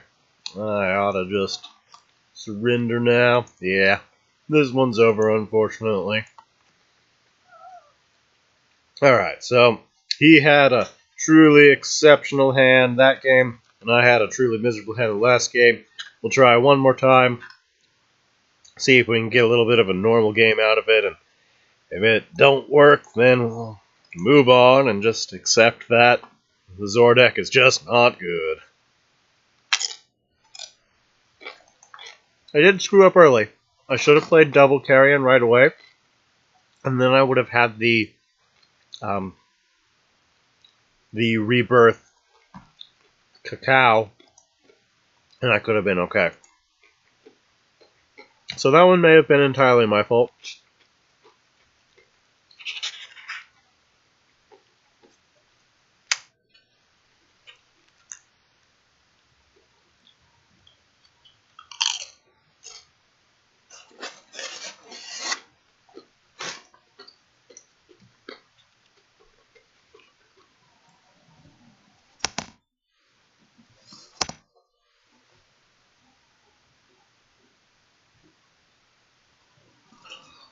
One more try here, and then we'll move on to a little bit more proper Dying Wish. Or we can move on to traditional creep.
Sorry, I'm not narrating as well as I usually do. It's dinner time. Alright, so, Abdicator. Yeah, sorry about that. I was just trying to snarfle down my dinner here. Alright, so Abdicator hints that it's either Finality or some sort of, like buff combo kill deck, but usually Abdicator means Finality. Could also mean Apex, but we will see here. Alright, so I think, go ahead, throw that there.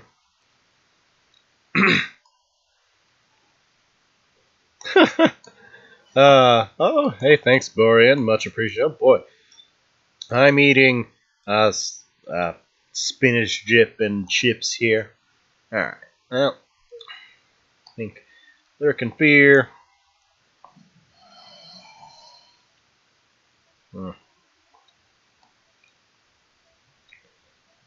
Hey, Borean, thanks for stopping by. Oh, stressful. Alright, really, I just wanted to deny that globe just so he can't have it. Then I'll go ahead and play the second one. Now that they're next to each other, they're sort of supporting each other a little bit there. Not very well, though. But more importantly, I was denying the mana globe. Normally, I'm a little bit more cautious with the shamans with Mauve, but this deck is a little bit weird, and I'm still just trying to figure out how to make it work here. Unfortunately, Borean, no, it hasn't been working very well, but we're doing what we can. We have our fingers crossed. We're seeing what we can do. As usual, the best luck I've had with Zor decks is to make them not a Zor deck. Not saying don't run Zor, but play it more like only run Zor, but don't really run much support for him. Like just play Mauve and just throw Zor in just cuz, and play a more normal ramp deck, and Zor gives you some inevitability at the late game if you get there. He's not usually good as your primary game plan, unfortunately. But let's see what we can do here. Let's go ahead, trade here, get that reduction. I'm surprised he didn't clear his Shaman. Now he's left himself wide open to a Malice turn.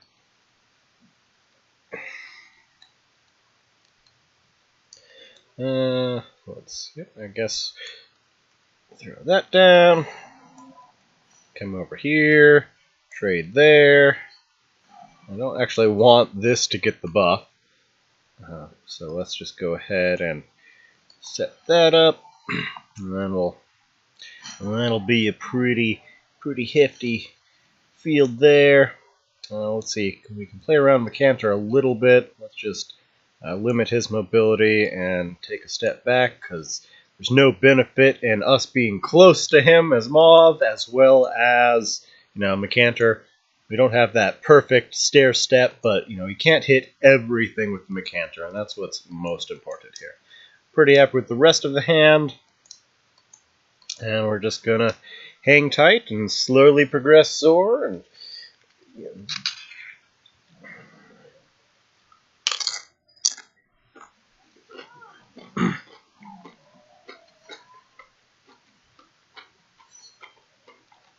and at this point, our Dying Wish units are near free after that many fellows. He's not playing a lot of critters, so we'll go ahead and toss that away. I really want to save Cacao for if he does play something. I think we'll just Desolator. Call that good. Of course, I do have a Ritual in hand here, and I'm quickly approaching a point where I can Desolator and Ritual. I may just want to throw the Cacao down here just to push threat there. If I was going to do it, I should have played around Macantor a little bit better, but oh well.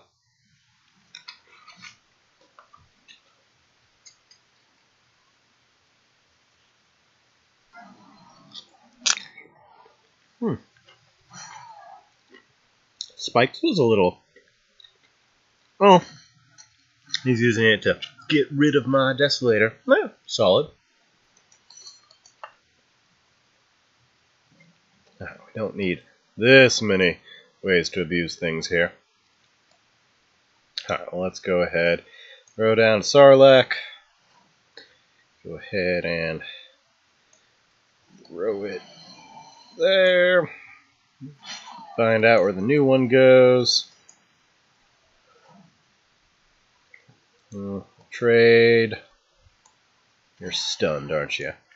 And then may just multiply the Sarlacc, because I sort of want to hold off on the Blood Echoes. Well, actually, no. Blood Echoes is worthwhile now that husk is that damn. I could just do... Yeah, sure. Let's just really multiply the hell out of this field here. Of course, if I hold off a turn, that Blood Echoes will be even scarier. Nah, let's hold off on that Blood Echoes for maximum Sarlaccs here. Let's see. We're also getting fairly close to Zor as well. Skarzik's hosting me as well. Boy, I'm just getting all kinds of love today. That's real nice. Thanks, guys. Much appreciated. Alright, so end of turn should be fun. There should be a lot of Sarlaccs on that field. And then next turn we can Blood Echoes for some real crazy stuff. Unfortunately, no. Blood Echoes only progresses at 1. That would be the buff we need to make Zor a seriously competitive general. Or, like, he'd be really scary at that point, actually.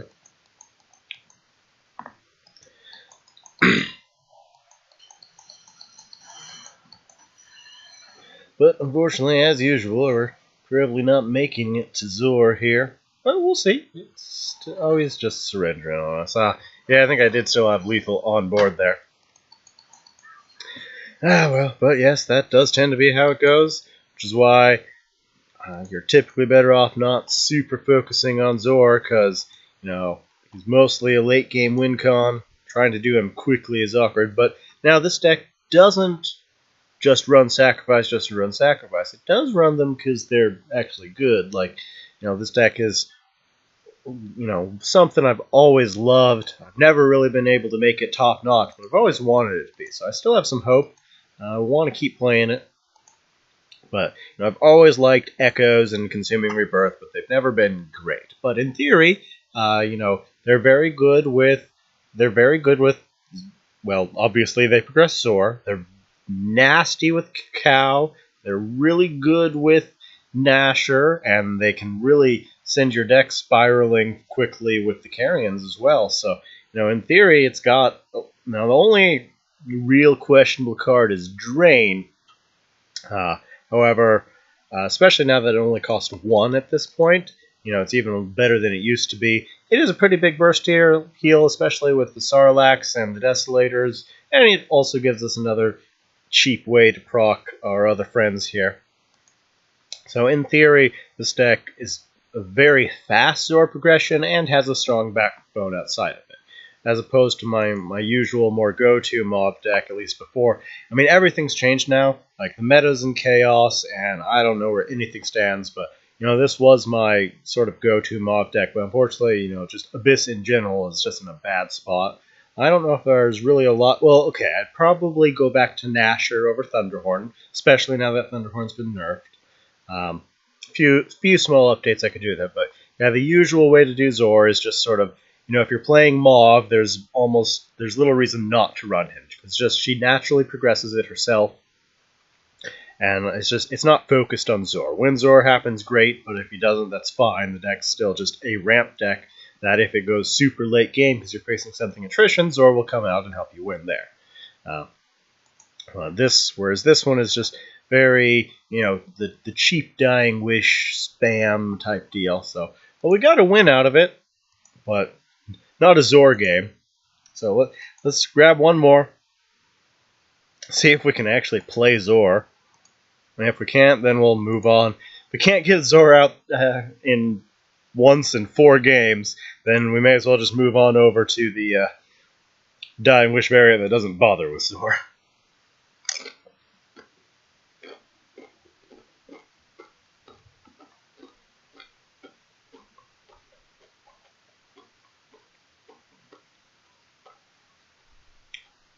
And I am a little excited about. Lilith is my main girl. She always has been. First general. Favorite general. So, we'll pull her out next. But hopefully we'll get a Zor game in here. That would be awfully nice.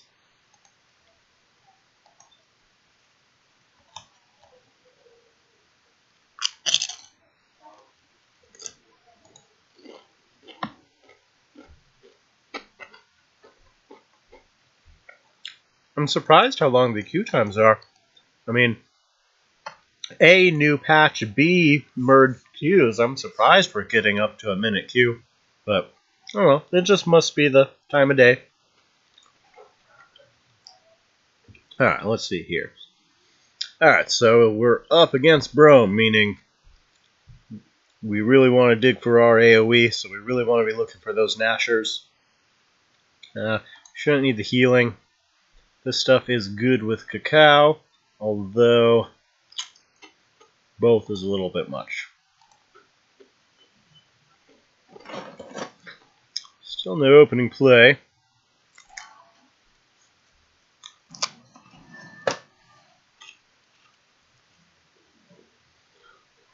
Alright, it is indeed Strategos. No, Desolator's not going to work with a hand this full. Well, I mean, for lack of something better to do, I guess we are playing, that is, hold on, I think I have a,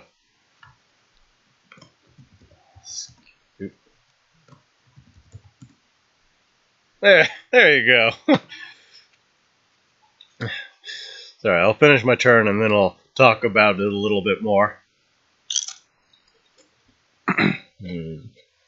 Yeah, for lack of something better to do, I guess we're just demonic luring. Just cause here.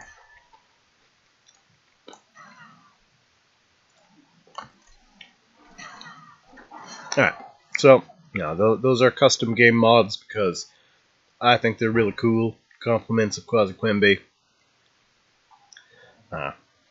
Just a good third of the faction he's reskinned to be awesome looking for me. But no, they're not actually skins. They are server-sided. Only myself and you guys can see them.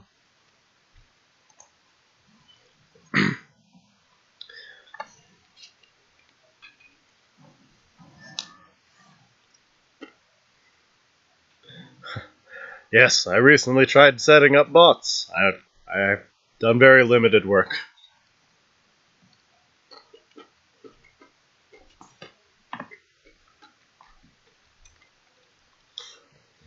Alright. You're a bit late, Carrion Collector, but don't have the mana to cacao, so thinking I'm probably going to just consuming a carrion.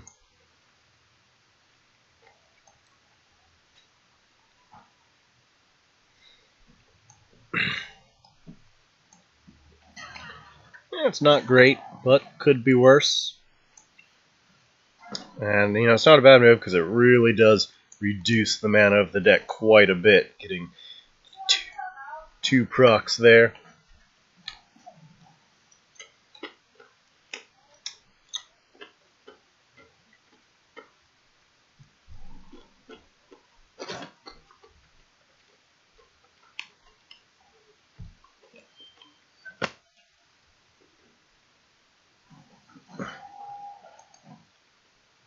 Yes, our deck is very cheap now.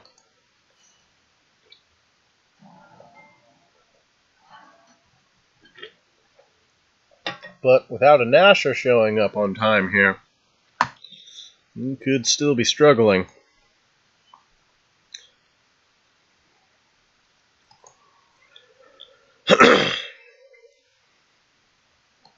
Alright, so clear that. A shame to use cacao.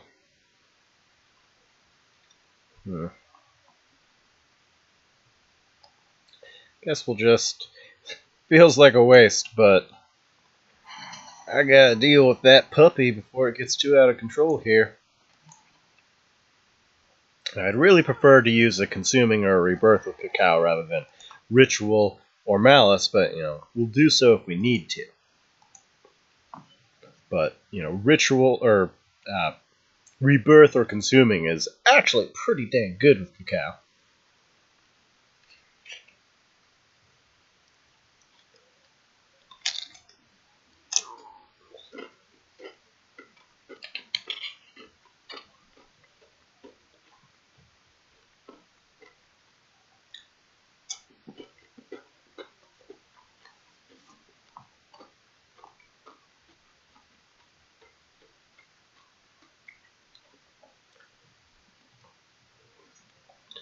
He just, skipped his turn. That was a little odd.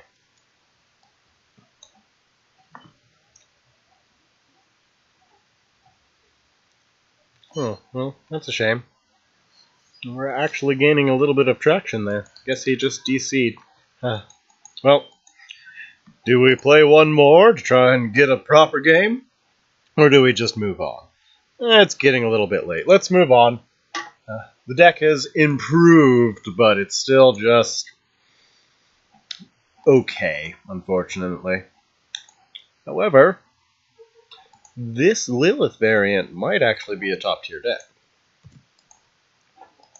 Just maybe.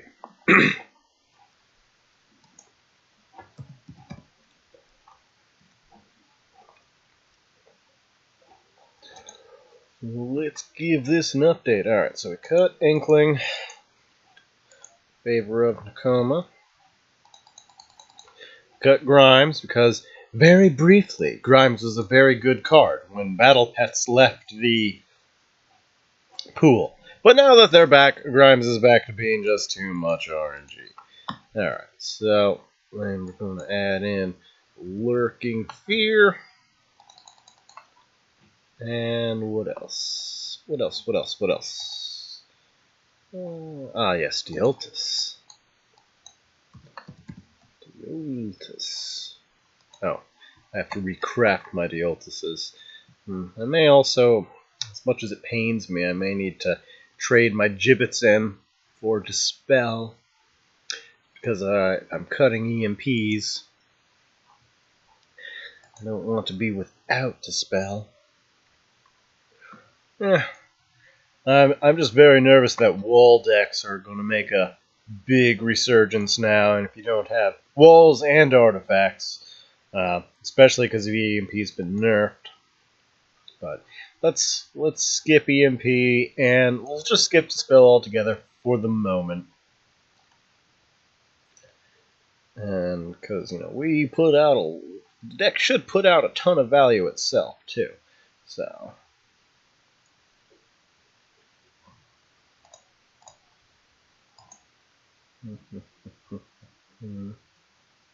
Alright, so I will go ahead and recraft a couple Dealtises, Dios. Alright, Dio. Return to my collection.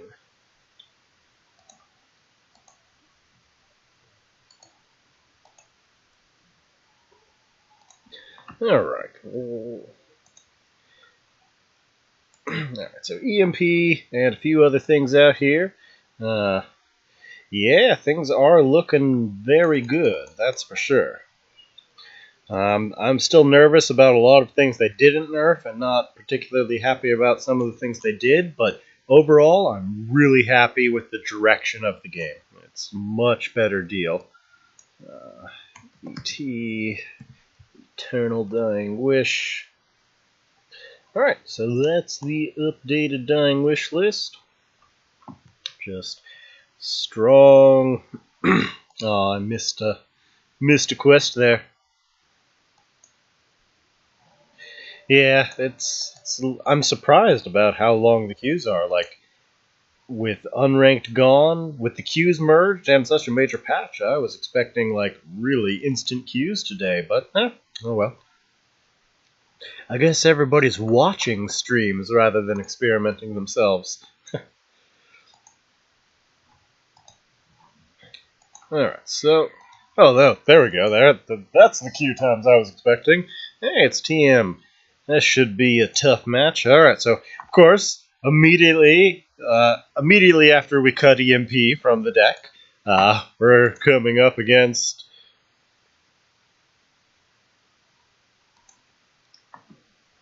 a potential wool deck here. Alright, so, we've got Lurking and Carrion to open. I'm very happy with this hand.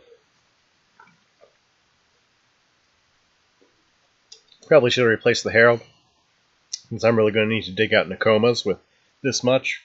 But in case he's playing aggro... Okay, no, it's walls. Alright, Herald can go. Right, and he's going to take my... Oh, I can still play both of them. Alright, ramp deck, likely walls. Wow, well here's actually a... Oh no, we don't have the globe. It doesn't work without the globe. Alright, we'll just go ahead and get that ramp rolling. Now I could Darkfire it, but I don't really need to do that. Why is Duelist not popular? That's actually a good question. There are a couple of reasons. So first of all, it spent most of its life as an indie game. Oh yes, there are many things in the ballot. I'm very happy about the direction of the game, but I'm pretty unhappy with the ballot patch itself. But that's okay. Well, it's still early. I'm gonna withhold any judgment, and we're gonna let things pan out because going to unlimited does change things. All right, now back to your question. So the biggest reason is a lack of marketing. It spent most of its life as an indie game, so people just didn't know it existed. It has since been picked up by Bandai Namco, so it's no longer indie, but they haven't really been marketing it either. I mean, have you ever seen an advertisement for Duelist? I certainly haven't. I heard about it just asking around on forums for good tactics games, since they just didn't really exist digitally. I played Pox Nora for a long time, and that game's a train wreck, although it's very similar in concept. Is that a Chromatic Cold? It was! Fancy! That's okay, we can still just Reaper after the... Actually, we can toss the Darkfire at this point, because we're just going to be curving out. We don't want to hurt our hand too much here.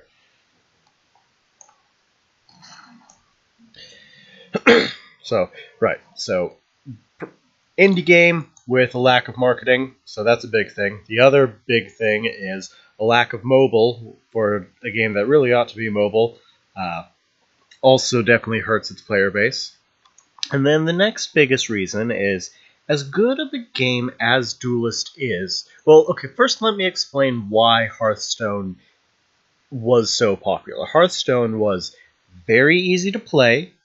There's a lot of RNG, which most of the Duelist players really hate, but a lot of people that play Hearthstone, whether they admit it or not, they enjoy the RNG, partly for that roll the dice thrill factor, partly because it lets bad players beat good players. So it RNG lets you feel like a good player even if you're not. So, and that's how Blizzard designs their games. They design their games to appeal to the masses.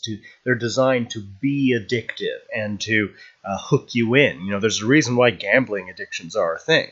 And so games like that, or a lot of the crappy mobile games that have basically, zero skill and 0 point, they're just designed to be pretty and addictive.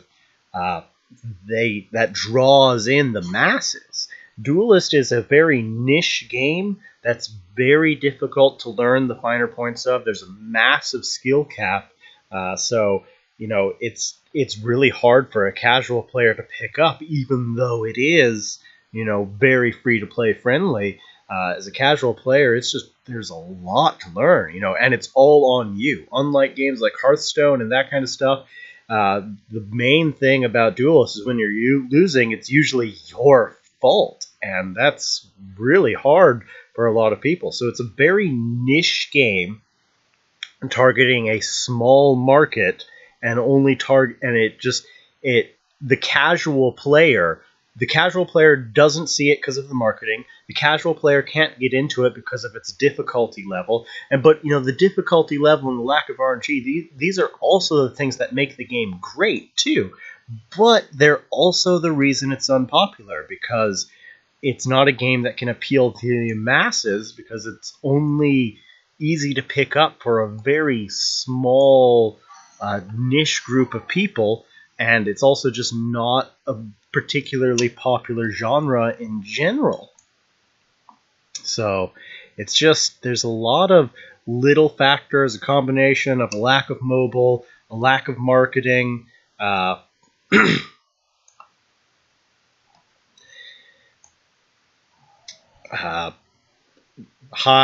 skill cap, a niche market. There's a lot of little factors that are why the game isn't popular, and it's unfortunate, because the things that make the game good are, there's also the pixel art too. Like, a lot of people love it, but a lot of people hate it. So a lot of the things that make the game so great will also keep it from ever being huge. So, and that's unfortunate, because it really is a great game, even with the occasional mistake here and there from CPG. But they're very good at cleaning up their act, and when they screw up, they do their best to fix it. The thing about CPG, they always get the job done. I rarely agree with how they get the job done, but they do get it done, and that really matters. So Duelist isn't popular for a lot of reasons, actually, and part of it is because it's such a good game, which I know is a strange thing to say. You would think quality would equal popularity, but not necessarily.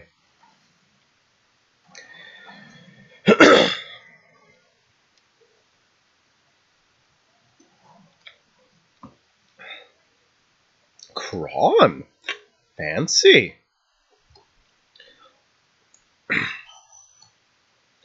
Alright, yeah, we're definitely not getting aggroed down here, so we're just going to go ahead and toss these things away. Focus on clearing out this field as much as we can. Use that celerity. Get this Reaper ready to kill that Kron. Should have Shadow Spawn first for a chance of... Yep. Could have increased my chances of not having that happen, but oh well, it's fine. It's a relatively minor thing. Do I want to dump my hand with this Carrion Collector? My hand is getting awfully small. I do have the Desolator, but I don't have the Nakoma. But let's throw it out, because if this game goes really late, we could be in for a bad time. We've really got to capitalize on our ramps that we've gathered so far.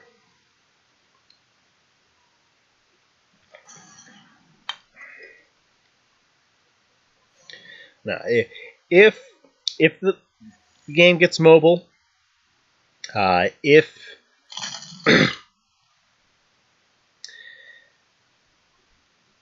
the game gets better marketing from its, big publisher, that'll go a long ways. But until at least those two things happen, it's going to continue to be a very niche game. And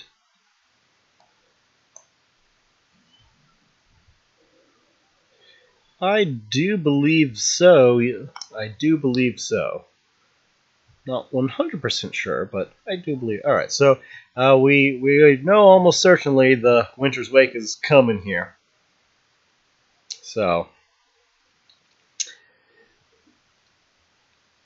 that's pretty awkward. All right, I think we're just gonna go ahead, swing this Reaper over here, clear here. But yeah, I believe they do, but I can't say for sure.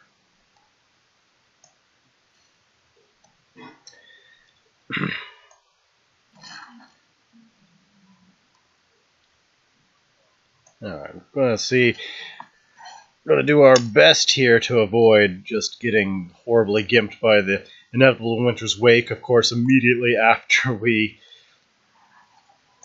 cut the...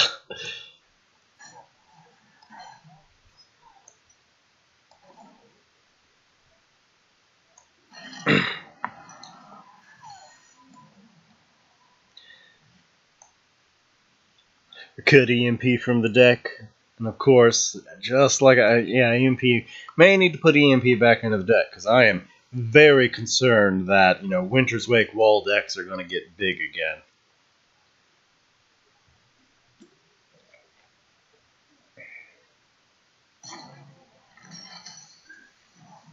Oh yeah, game would absolutely be amazing on mobile, but it's just not there.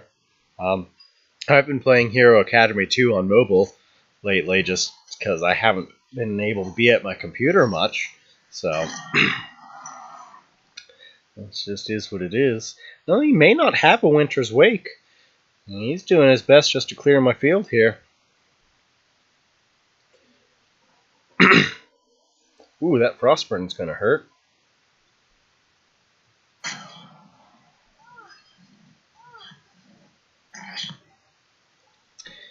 Definitely get rid of this Darkfire. Oh, yes, but he's trying to clear off that tombstone so that he can Winter's Wake when the time comes soon. But I'm unfortunately probably going to have to find room for EMP again, because I am very concerned about...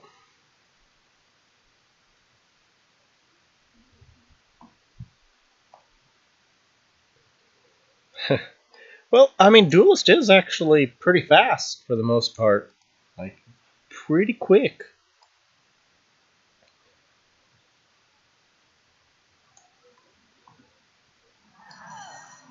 Is that the ranged guy? Yeah, alright, so that's the ranged dude.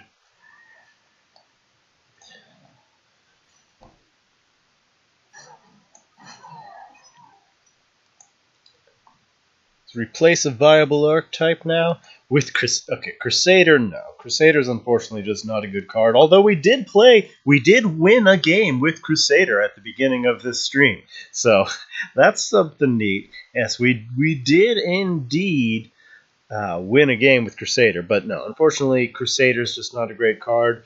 Replace, on the other hand, Replace is fine. Like, there are a few decent replace. All right, I need to worry about Winter's Wake here, so. These...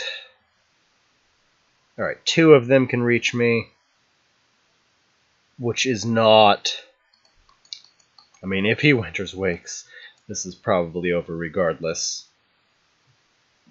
No, yep, unfortunately, no, Bandai Namco officially does own Duelist now. I don't think I said Konami. Oh, Ju said Konami. He means Bandai Namco, not Oh, yep, there's that Winter's Wake. Yeah, no, we have to put EMP back in the deck, which is most unfortunate, but yeah, Crusader is not good. However, replace isn't bad. There have been some top-notch replace decks in the past. They just got power creeped out.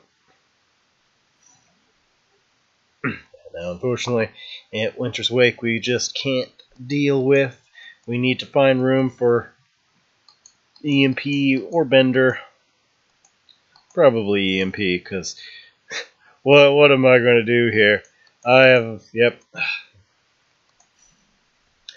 Which is precisely why I'm very unhappy with the EMP nerf. There are too many decks like this that, without EMP being as strong as it is, could really run rampant. So I do not agree with the EMP nerf, especially after reintroducing Unlimited. So I'm a little unhappy about that, but no, this is over, unfortunately. Yep, we have to find room for EMP again. It's a real shame, but that is what it is.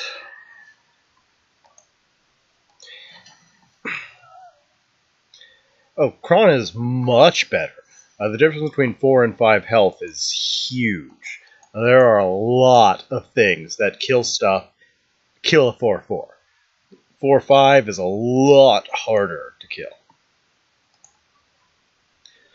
Alright, gotta cram EMP back in there, which is a real shame.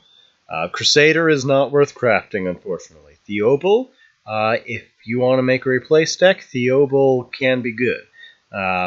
Like, I've seen... I had a...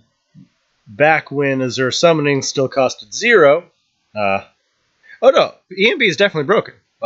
No argument there. Unfortunately, there are more broken things in the game, and EMP is needed to keep those in check. And now he's been over-nerfed. 8-8 I could have agreed with, but 7-7's a bit of overkill. No, I am not saying EMP isn't broken. He is. There are just other things that are more degenerate, and without his existence could run rampant. So he was a necessary evil.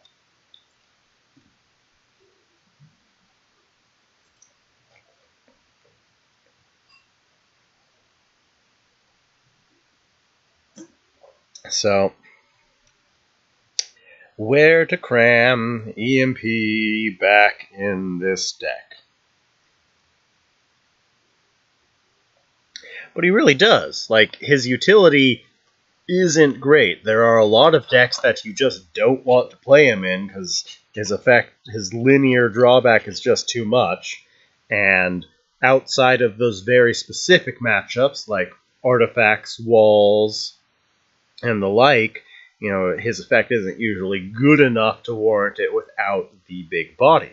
And then there are all the decks that really need that, except he doesn't. He doesn't invalidate positioning or the board. He invalidates a couple very powerful archetypes that would really run rampant without his existence. Him having a big body was good because it provided archetypes that really needed a late game thing and a counter to these decks, an alternate win condition. That was good. EMP wasn't so strong that he was just an auto-include. He could really only be included in the decks he fit. And now his body's not quite big enough to be good outside of those specific matchups, which is a real shame. But 7-7 is still solid, and especially if those decks get big, he'll deal with them. So I am happy. The stat nerf was the only thing that could be adjusted. If they'd upped his cost or tampered with his effects, he'd be ruined. As he is now, he's still playable. But I have thought about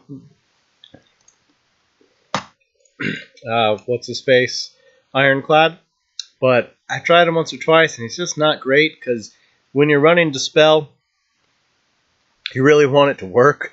You really want it to be able to work on Vath You really want it to be able to work on Lancer, that kind of stuff. It's just, if you're gonna run Ironclad, you should probably just run EMP.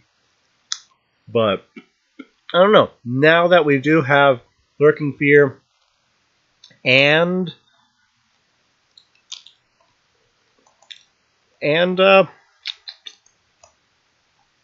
Carrion Collector, maybe he is just what the deck needs.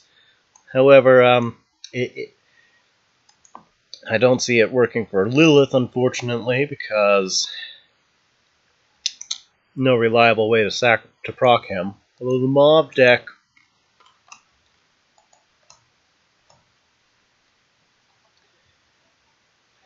it's been the longest it's been. I've had quite a few instant matches, so longer than I expected, but not too bad either. So yeah, he could be what Mauve needs.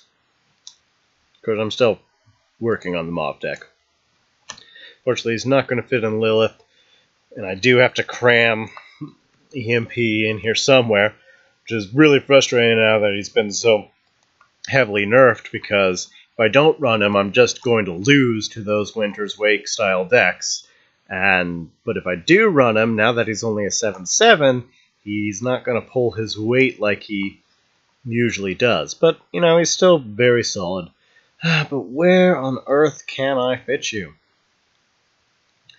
I really don't want to go down on 2 drops. If I'm not running Darkfire, I may as well not be running EMP. That is an option too. I could skip Darkfire and go for Lightbender. Then I wouldn't have Fura Chakram counter synergy. Lurking Fear and Collector may be enough ramp for the deck. Of course, if I'm not going to run Darkfire or Inkling, then there's also the question of, you know, why not just play Mauve? Oh, well, the Ritual. Ritual's still a valid reason. Okay, so I do want to fit EMP in here. So one option is trading Darkfire into Bender, since this deck doesn't really need the Darkfires now. Like, if I'm not running EMP, the deck doesn't need the Darkfire.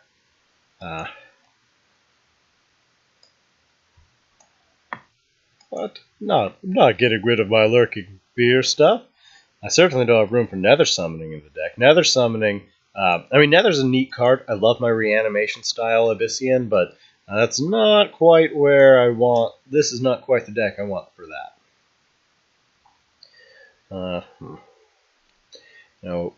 To run Nether Summoning, I'd probably want Revenants or Tigers and the like. I do like Nether Summoning. It's a good card, but I'm already struggling to find room for the EMP here. Pretty much because it's card advantage, it's healing, and it's ping.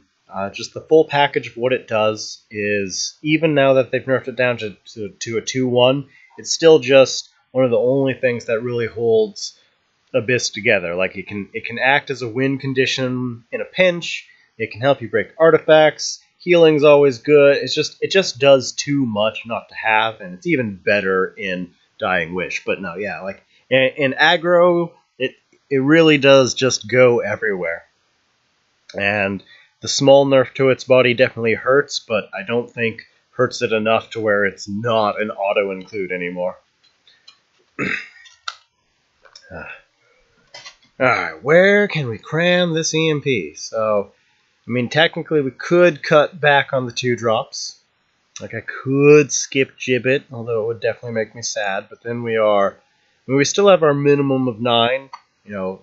Herald, Collector, Lurking Fear gives us our minimum of 9. But I don't like playing at the minimum either. And if we drop another 2-drop, Darkfire loses a little bit of value as well, because we can't do those. Yeah,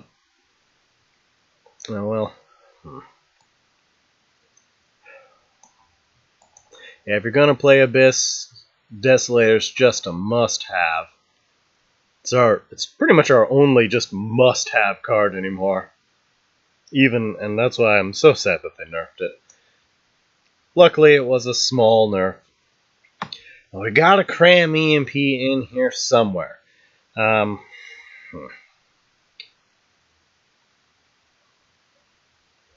Or, I mean, I could.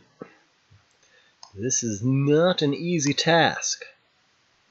Bender is not bad, though.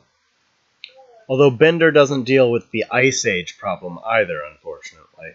No, it's got to be EMP. Alright, well, I guess Gibbet can go. EMP can come in. We are definitely... Oh, no, that does not feel good. We don't have any 3-drops either, so we just can't afford to cut our 2-drops. Alright, Reaper Chakram. Back to looking at you, Dealtis. You are very good, but I just don't know if I have room for you, unfortunately.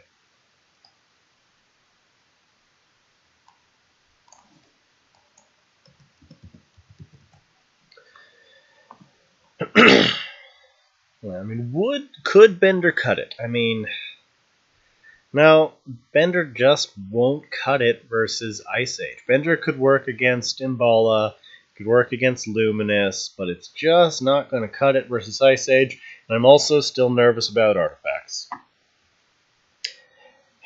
Vorpal's an awful important staple, but he is a little awkward, like, especially in this meta now. You know, Blood of Air, Sand Swirl, transforms in Vanar. Vorpal is pretty low impact for his cost, unfortunately. He's been an absolute monster in metas that had a lot less transform in bounce. Especially, you know, just the classic turn 2 Darkfire Vorpal play. But he may just not be able to pull as much weight. I don't know. I'm awfully attached and nostalgic to my Vorpals, though. I've just... So many games have been won off of Vorpals, especially combined with Chakram. Reaper's felt a bit weaker lately, too. But... unfortunately, I think Dealtis is going to have to go. Of course, I crafted him for the deck, and I'm immediately... I can still just disenchant him as well, since we're still in that grace period, if I can craft and disenchant him as much as we want. And I think, unfortunately, there just really isn't room for this Dealtis, and EMP is still a necessary evil, even nerfed, because otherwise we're just gonna really get punished by a couple problematic decks. So, make room for that EMP again.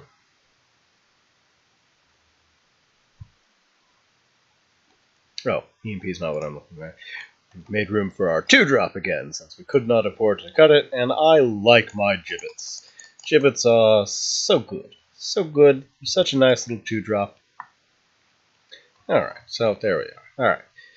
So, shame to remove Dealtis. And at this point, really, we're only adding... I mean, right now, disenchant him right now, because you're still in that patch grace period where he disenchants for full value.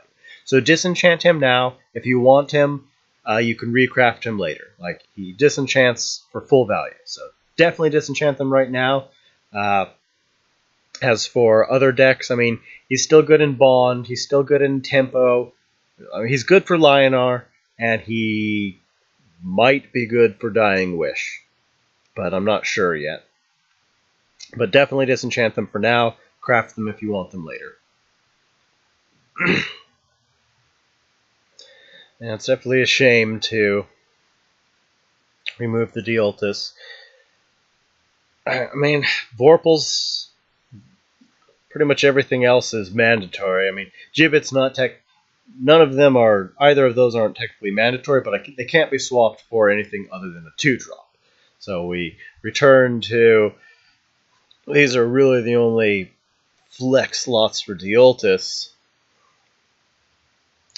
I do think... No, I think those are still both just better than Dealtis, especially since we have so many sources of ramp. The extra mana cost on those doesn't matter. Yep, alright, we will call that good.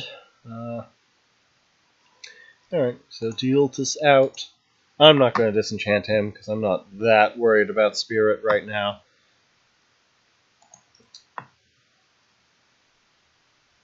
Yeah, that's what they meant. So right now for this week, so here, I'll just show you. So Dealtus, if you see, he both crafts and disenchants for 350, 350. So there is basically whenever a patch like this comes down, you're usually best off disenchanting everything that got nerfed unless you know 100% that you're going to play it a lot, because you have everything to gain from disenchanting and nothing to lose. Because you can always recraft it if you do decide you want it, but that just gives you options. Alright, so back to what I was actually doing here. Alright, so we were unfortunately cutting Dealtus. I mean, he did get nerfed a little bit too, in favor of EMP, as he continues to be a necessary evil. And now he's awkward, because now I don't even want him for his body anymore. He's really let himself go.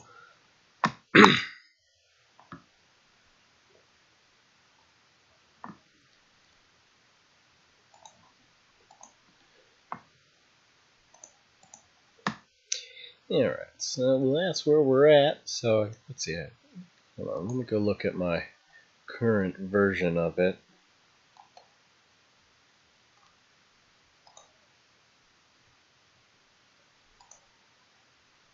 Okay, so it looks like the only thing I changed was Grimes turned into Lurking Fear. Which, and in theory, I would have loved to have fit Dealt. Oh, right, and I swapped Inkling for Nakuma. Right, I just lowered the curve all around and helped cover our card advantage. Alright, carrying in our opening hand, that's good. We're up against Vet. We have been seeing aggro from Vet, so I may not want to replace Herald. Well, no, I'll keep the Desolator and I'll replace the Herald. Other than that, it looks good. We've got our Ideal open.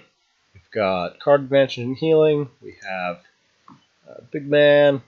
Don't think we need the Chakram. This is not a match up where we really need the AoE. Plus, Vet's really good at removing artifacts, so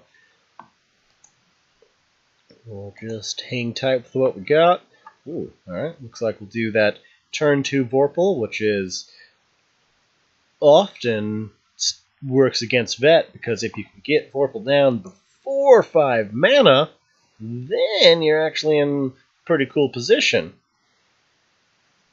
Because 5 manas when trying to play a big body like Vorpal just doesn't feel worth it.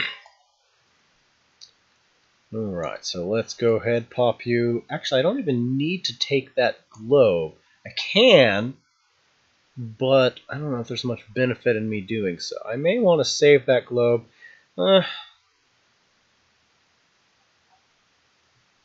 Yeah, he's playing Obelisk, so I may want that globe to force out an early EMP somewhere. So we will pop him, and we will take this globe, though, just because we want to limit his chance of getting a Wind Dervish.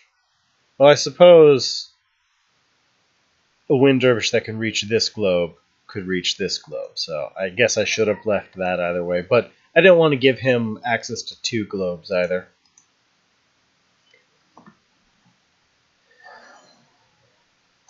So, do you have a link? You should probably wait a little bit. I mean, because I do have my thread, which has a lot of good stuff on it, and there are a few tier lists floating around, but, you know, things have really, really changed. I mean, a few things that are still probably going to be reliable, or, you know, the Vet decks really haven't lost much. But I would definitely not rush. Into crafting something new right now.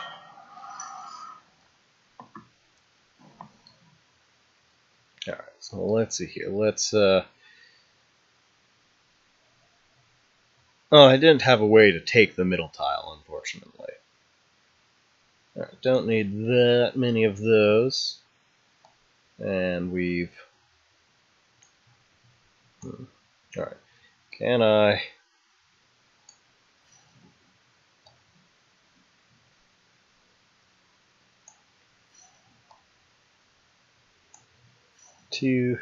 Alright, I can't clear that anyways, so we'll go ahead. Get this globe up. Beat up on this just cause. Throw down another Vorpal. Trade this in because it's more likely to die than to survive. Pop up here.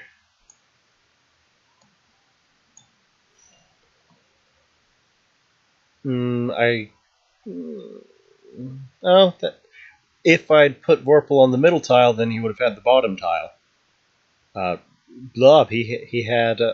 oh, did he have more... okay, he did have a higher chance to get... okay, that's true. That's true.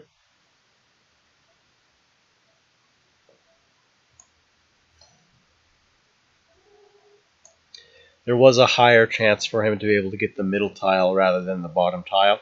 This is true. I was just in a rope position. I knew I needed to take one globe. Well, I was debating not taking either of them since...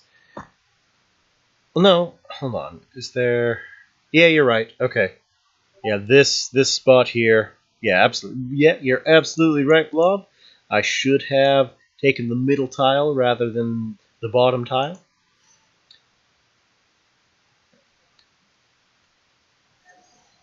Ah, Falcius returns! But at 4 mana, he's a lot more fair. I'm actually getting Dying Wish off of the Vorpal Reavers. It's almost surprising. Alright, let's see. 1, 2, 3...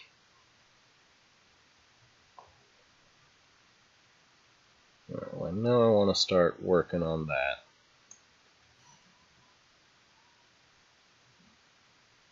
Well, I mean, I could kill it with a whip, but I think I'd still rather... well, I suppose I should dig for a chakram, shouldn't I? Oh, let me want that whip. Alright, he's not looking very aggro. Nah, no chakram. Alright, so we'll just clean this up here.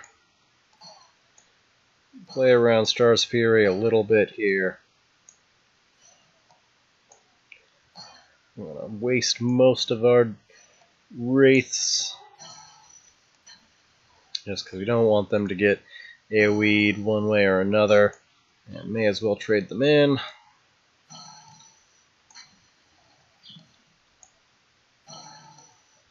And we'll just play around Star's Fury as much as we can here.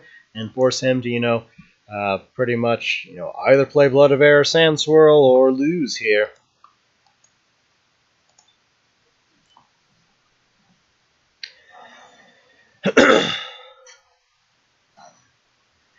Just in case he was playing stars.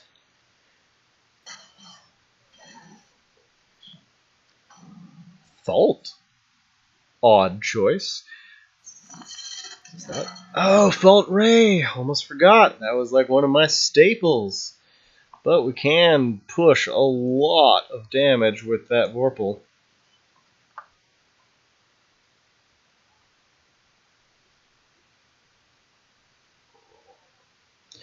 I definitely want to deal with this down here, but I don't have a clean way of doing so. I mean, again, I could... oh, it'll be worth luring. Alright, pull these away from the dervishes ever so slightly. Beat it up, beat it up. Clear this while it's just going to dispel a Wraithling. Pop this.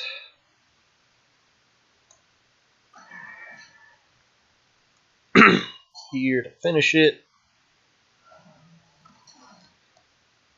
Now we can trade into that with it hurting a little bit less. We can get the double swing off of the Vorpal.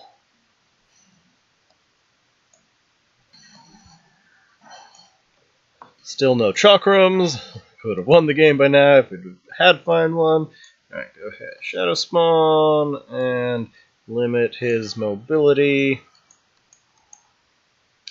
Alright.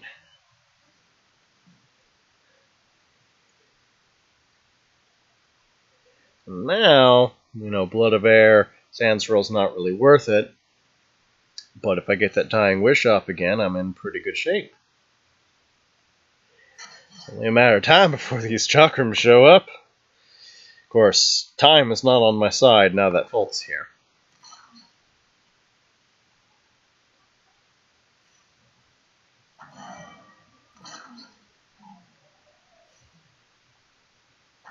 Oh, is he going to Blood of Air it?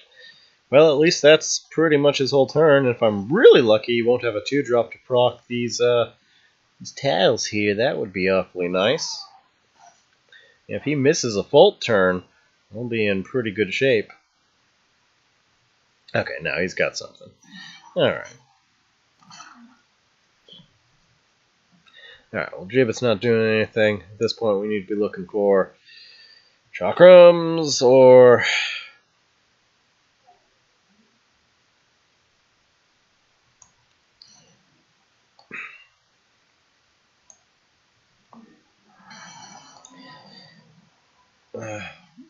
Reapers to get that flying in. Right now I'm just killing off the Desolator. Almost, just because I don't want it to get Blood of Air, because it could win me a game. Could. It's a long ways to go to win with Desolator, but sometimes you gotta do what you gotta do. So in the meantime, I'm playing around Lost in the Desert, I'm playing around Star's Fury. I'm just trying to stall, look for Chakrams, look for Reapers, and in the meantime just slowly ping him to death with how to change the game speed like I have. That is another custom mod thanks to T2K's scripts. Speed hack. Let me see. I can pull it up for you. T2K. Script. It's a little complicated learning how to do it, but he's got some directions here. There you are. That is how you change the game speed, among a few other very useful things. But, well, EMP is not what I need right now. Oh boy, Kanumka is... Well, I guess EMP will work to at least get rid of that Kanumka. Certainly far from ideal here. We miss the Desolator turn. But we gotta deal with that thing, otherwise we are going to get bad punished by it. Well, yep, Chakram just never showed up. I guess we did have it turn 1, but we replaced it because we didn't think we would need it against Zurix, and oh, how wrong we were. So, I still could, Chakram could still go a long ways here. I can still try to just Desolator spam. And a Reaper of the 9 Moons would let me get in a lot of damage. But at the moment, we're just gonna hang tight, because not a lot else we can do. But we may be able to. We've got to play Desolator 4 times. We can play it twice with Darkfire. Oof, Fireblaze.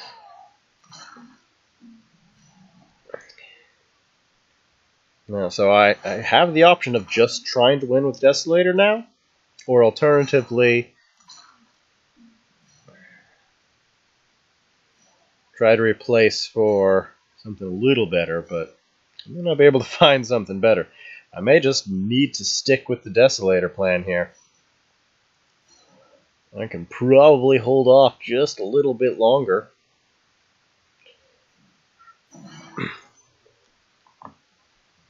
Alright, yep. Desolator plan it is. Not a great plan, but it's what we got. Can't risk it getting blood of aired, so gotta keep it safe for now. And just clear off what we can here.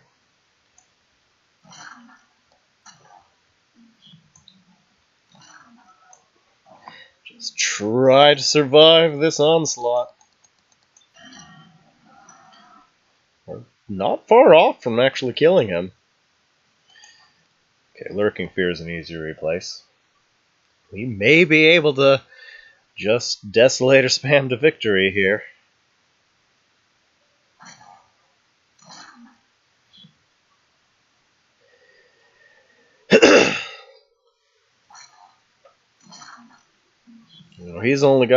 He's top decking, which with Fault doesn't mean a whole lot, but it means something. If he ever does get a Blood of Air in hand, that means he misses a Fault turn, but he hasn't missed a Fault turn on any of the ones that have mattered. At this point, he could afford the Fault. So, again, if I can find a Chakram, if Chakram would go a long way. Although, yeah, if he does spend a Blood of Air... Oh, Sand Swirl. It's not a Blood of Air. I'm completely boxed in now. Given I can still punch my way out, but I may be dead now.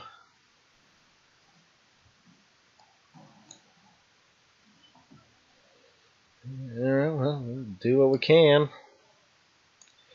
So hit that. Desolator spam.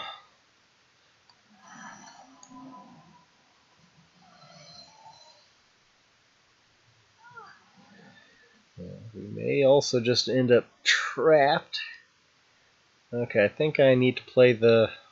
I'm just dead no matter what here. Let's see. 2, 4, 6, 8, 10. Yes, I am unfortunately walled in now, losing that EMP. Pretty much cost it. Well, it was a oddly close game. I was one turn off from being able to kill him. Had I found another Darkfire or another Ritual, or if I'd ever found a Chakram, well, I'll play it because I don't have a better play. And unfortunately, now that I'm locked in, that's about it.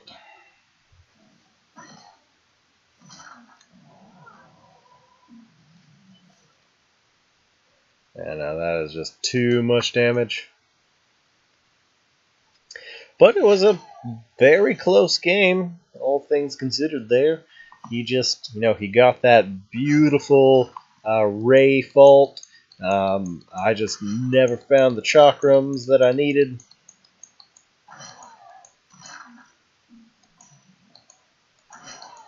Given he was pretty unlucky in the early game when, he didn't find Blood of Airs and Sand Swirls to answer any of my 3 Reapers, but at the same time, had he been spending his turns answering Reapers, I'd have been in a little bit better position myself. Well, it was a very close game. I'm not sold on that. I'll be working on Mauve next, but Mauve is still just like she has some good options, but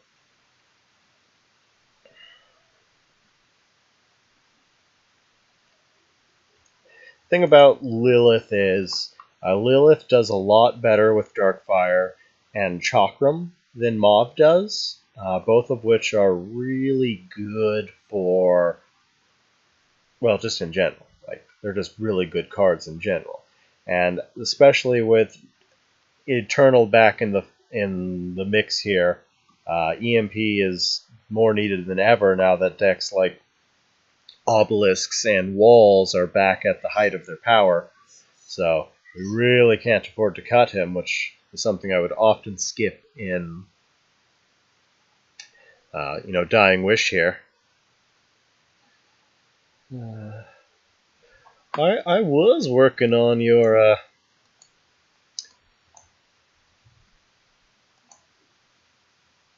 I had worked out a couple very similar decks for you last week, Monte Blanc.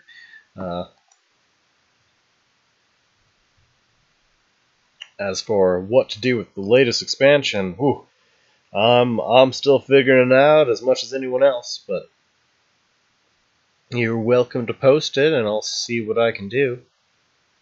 Alright, well, carrying collectors is always good. Dagona still just feels really slow, and this is a meta where people aren't playing great removal targets for him because of the prevalence of Vitruvian with Blood of Air and Sand Swirl. So most decks like Bond and the like that would be perfect for Dagona. There's just not a lot of good targets for him. And even he's not a bad card by any means, but there's not a lot of targets quite worth his cost, unfortunately. And I'm already struggling to find room for everything I want. Like I still want to fit Deoltis in here. I don't want EMP in here, but I've got the necessary evil still.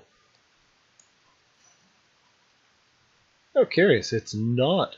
Oh, right, I got the Mach 2 Lil skin. I need to put that on. Forgot about it.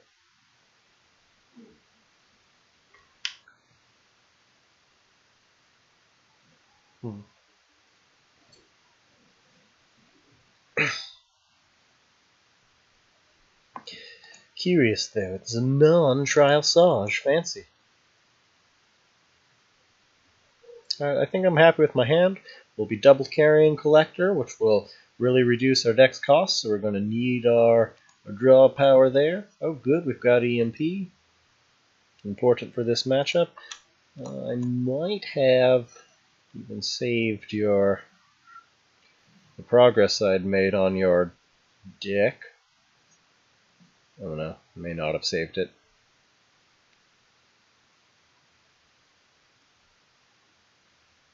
Oh, bit golem.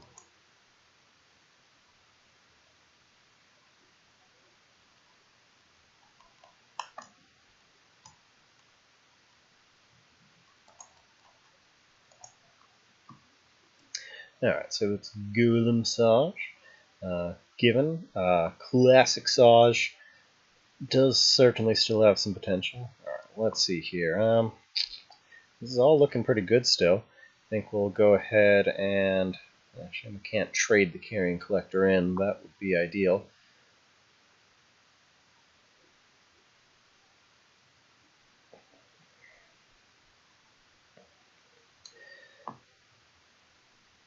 I've got to play around Lost in the Desert and the like. Yeah, I think I just play a Globe Deny as much as I can here. So Globe Deny, just so he can't have the globe. And I really don't want to replace anything. I guess... Okay, yeah, I guess... No, I guess we'll just hang tight with what we got.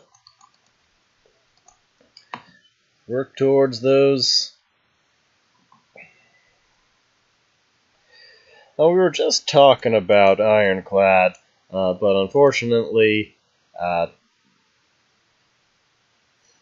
EMP is still just feels like the better option, but maybe for Mauve. Mauve, it may work. I do plan, as soon as I wrap up this game, we'll see if we can finish working on the Mauve variant, and then we'll go from there.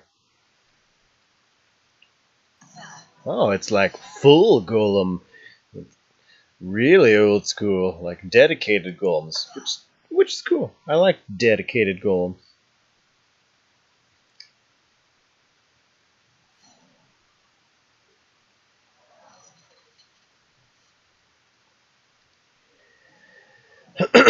Alright, let's see here. So we can pop up here, throw down some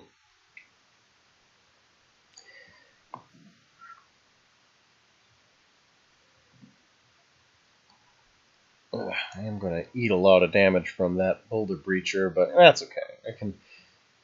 I can afford that. I think I'm better off trying to defensively position that so it doesn't just get traded into for free. Yep, I think we'll hang tight there. We're going to eat quite a bit of damage this turn. It's definitely going to hurt, but we should be able to have a strong Tempest swing shortly here. We'll lose that Blood of Air into the Nakuma, but that'll refill my hand. That definitely sets us back, though.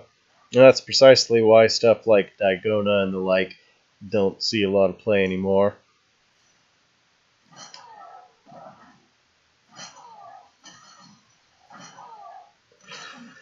Ooh, that's going to be tough to recover from.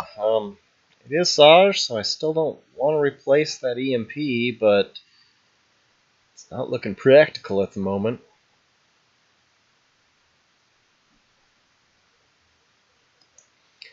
Fortunately, yeah, no. We get punished by artifacts, we get punished by artifacts. Not much else to be done, unfortunately. So let's Shadow Spawn. Body block as much as we can.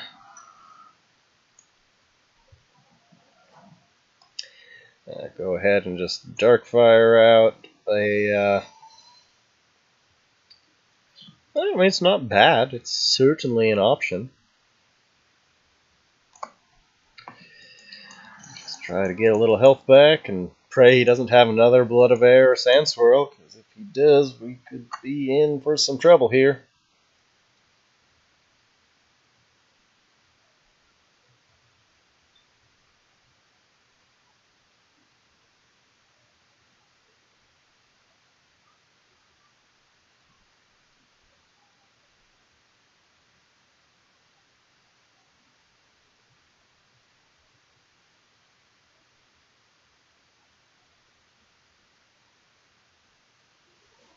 Yeah. After this match, we'll tune up our. Oh boy, another Sand Swirl. Yeah, that could be the end for us. All right, so let's see here. Yeah, we'll work on a mob variant after this.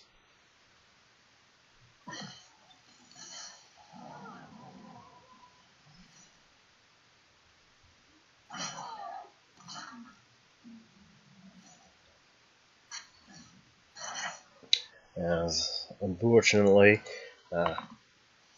unlimited, Vitruvian prevalence is just makes trying to do single big stat sticks hard. Maybe Vorpal should go. Maybe I should throw Deoltis in Vorpal's place because Vorpal does feel a bit slow lately. Vorpal does definitely win games though. All right, well let's see what we can do here. So, Carrion Collector. Sacrifice him for some more reduction.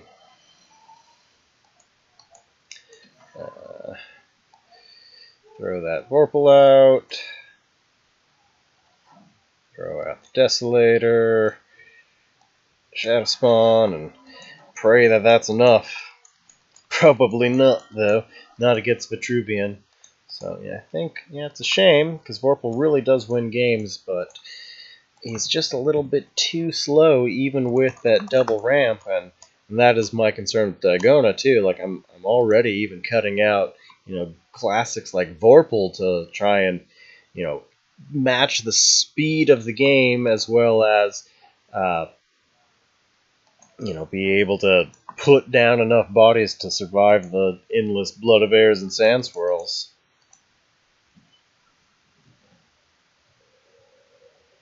I don't know why they decided to nerf Abyss again. Poor Abyss. We're still not top tier, even if you add Unlimited, because everybody else gets goodies too.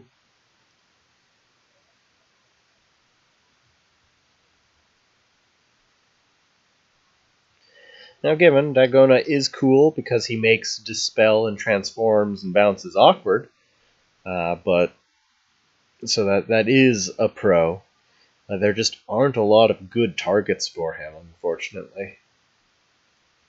I may be wrong though. He may be exactly what this needs. You know, just a big old stat stick that is tempo positive and removes something.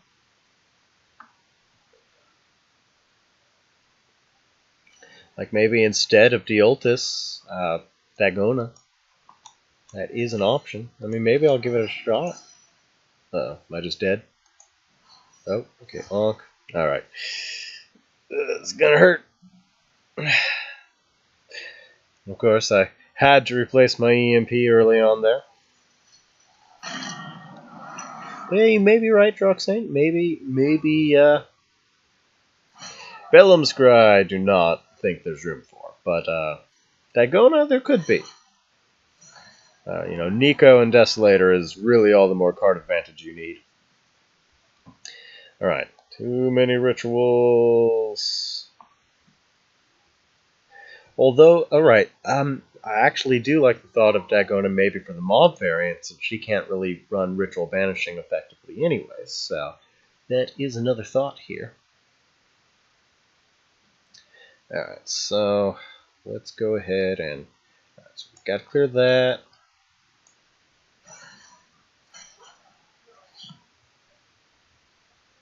I'm going to play that to body block what we can here. Nah, Vellum is generally unimpressive. We've got to break off these artifacts. Otherwise, we're pretty screwed. Let's see, I could go ahead and banish my Desolator for a little bit of extra safety, but I don't know if that's going to be worth it. I do gotta really focus on staying alive here, but alright, let's... No, I need the body block.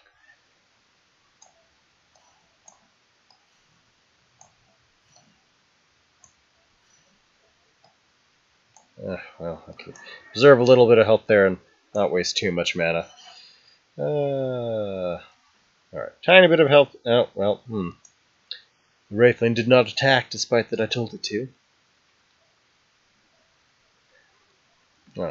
Vorpals are still really pulling a lot of weight. But they definitely have felt a bit slow, even with triple ramp.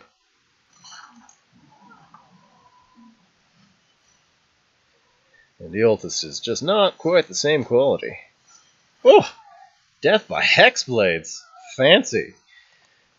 No, unfortunately, Abyss is still struggling. I don't know why they decided to nerf Sphere of Darkness and Desolator. Those were the only things we had left to our name.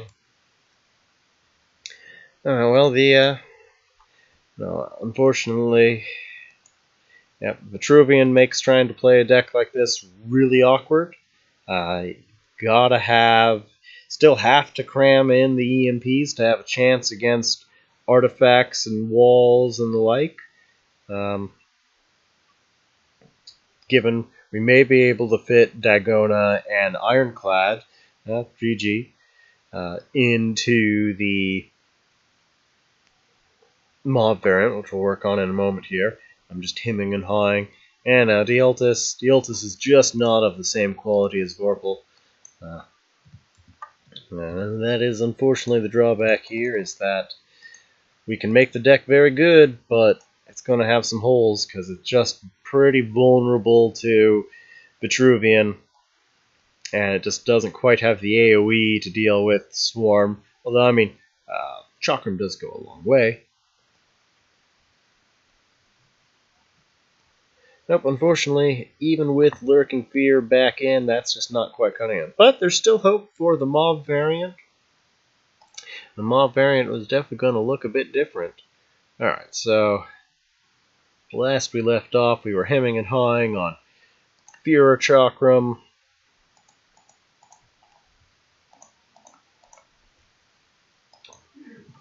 And Deoltis. But I do sort of like the thought of trying to fit Dagona as well as maybe even Ironclad, even though they're really weird. But, you know, it's much cheaper than EMP.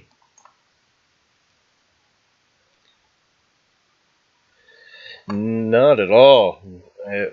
I disagree. I mean, if you can't, the only chance you have against Vet pretty much is when you can get off those turn 2 Vorpals before they can Bloodavare and Sand Swirl, and plus with the combination of Nakoma and Desolator, like card advantage is just a completely non-issue. Not to mention Darkfire sacrificing a lot of our Dying Wish effects is also cool. Now Darkfire is a big deal.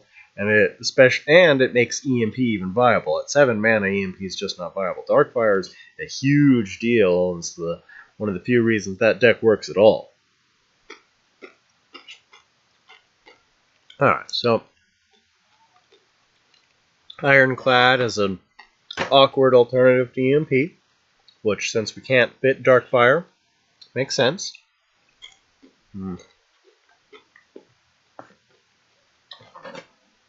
Dagona, because we do have a couple.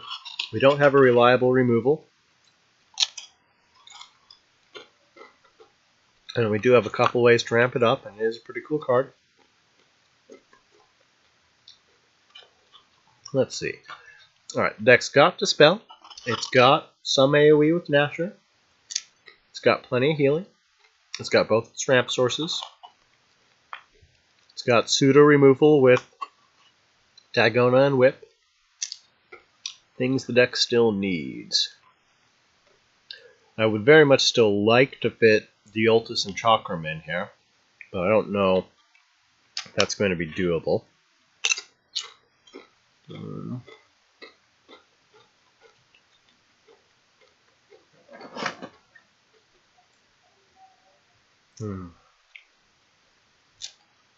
Vorpal is still pretty slow. If we don't have Chakram, Vorpal's really probably not worth it and is a bit slow for the current day, especially without Darkfires. So Vorpal can go out.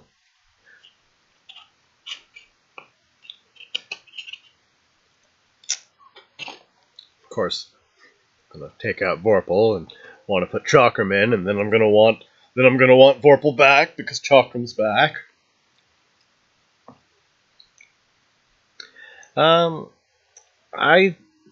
As Mauve, probably. I mean,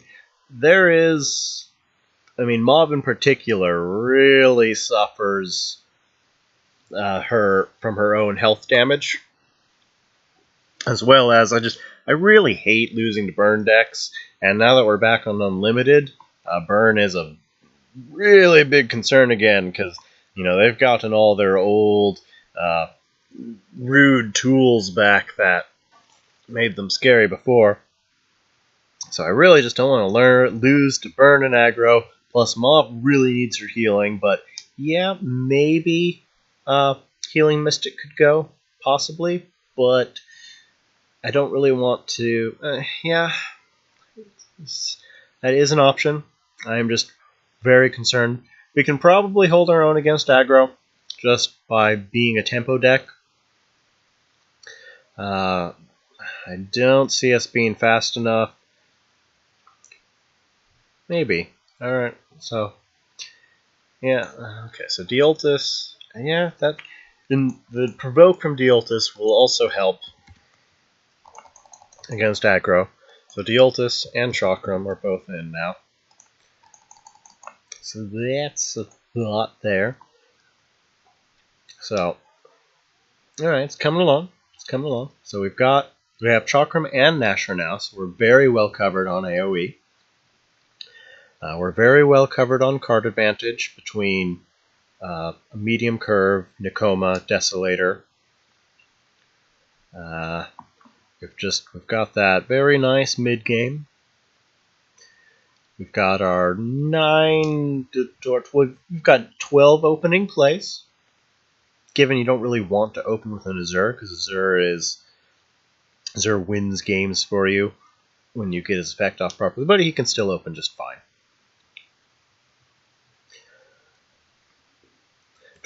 12 opens is enough, even if one of them is not ideal. And then we've got a whole host of 4-drops. We've got, as awkward as he may be, Ironclad is a budget EMP, especially now that EMP's body's been nerfed so much. Okay, I mean this is coming along. Let's see. Now I want more healing, but can't have everything. All right, so Lilith version, feels good, but unfortunately, just Vitruvian gives it a bad time, and just not much to be done about that. Well, both combination of Vitruvian is rough on it, and it just doesn't quite have the AoE it wants to be able to deal with, like Strategos or other Swarm variants. So, still thinking that despite regaining Lurking Fear, just my more standard... Oops.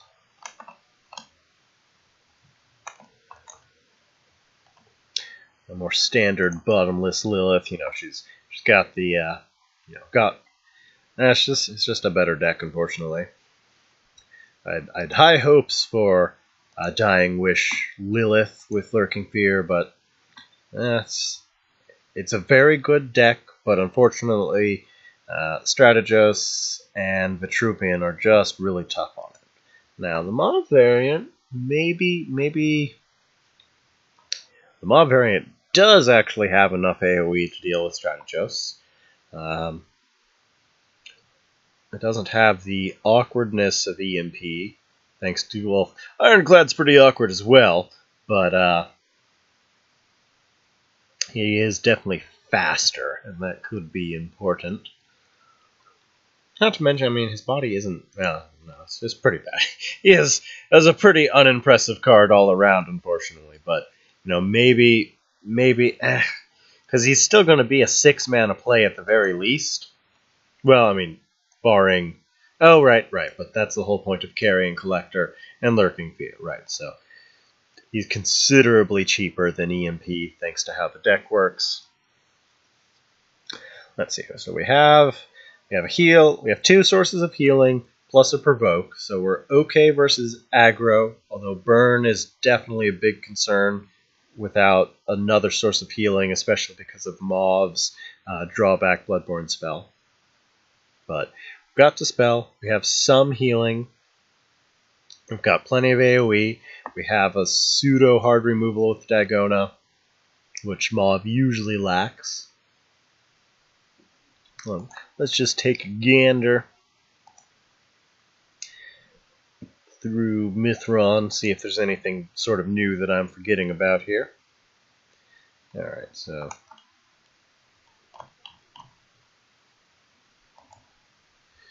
none of this is terribly relevant. Nope.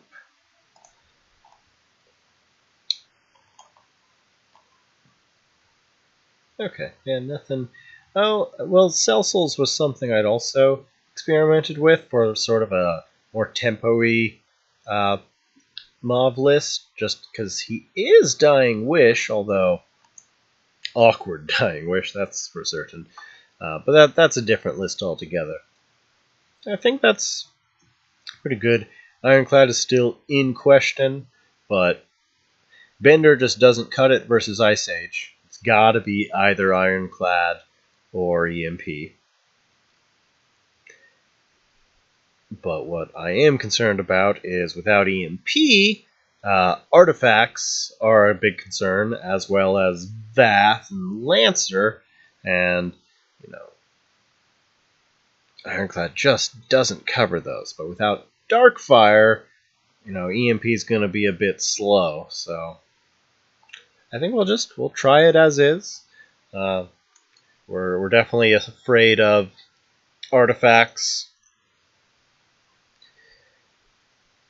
And maybe Vath, but Vath we could put a pretty good fight up against because we have a lot of minions that are going to be really annoying for him to deal with. Alright, we'll go give that a whirl as is. It even has Dagona in it, which is a nice throwback. Been a while. The last time I played Dagona was in Ramp Thanar way back, like back when it got released. Alright, so... Alright. Anyway, let's take a look at this version. Okay, yeah, this is the... Alright, so this will be ET update to Dying Wish.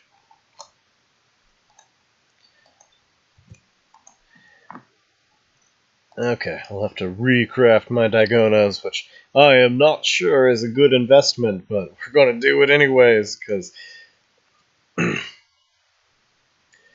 didn't have the N7. Ended up cutting the Healing Mystic. Alright, something's in here that still shouldn't be. Alright, we opted for Ironclad over Shroud. And there we go. Now we just need 2 Dagonas, which is really probably not a great investment, but that's alright.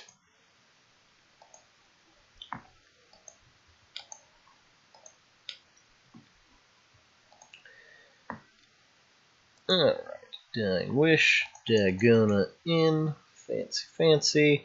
Given, hey Moosin, thanks for stopping by.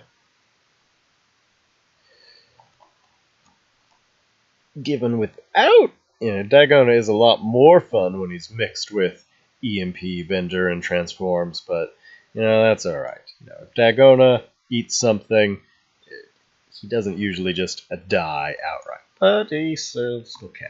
But, alright, we'll try it with Dagona, despite being awkward as he is. As to answer your question, Moosin, we're just messing around with Abyssian, seeing if maybe Unlimited is going to make the difference. But so far, it's looking like Abyssian just might have been able to claw its way back out of the gutter. But then, of course, they had to nerf our staple cards again preemptively. So far, we have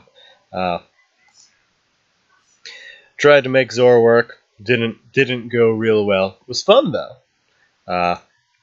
Tried updating my Dying Wish Lilith deck, which was decent, but unfortunately the Vitruvian is still just too hard on ramp decks. And now we're trying out a little bit of a awkward Dying Wish Mobless.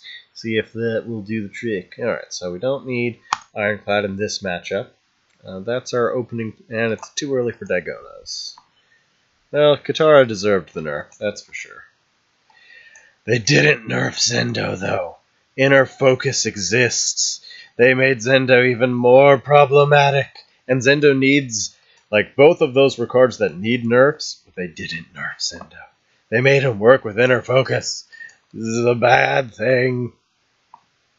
Alright, looks like we've got a mirror matchup on our hands. So we'll go ahead and Lurking Fear.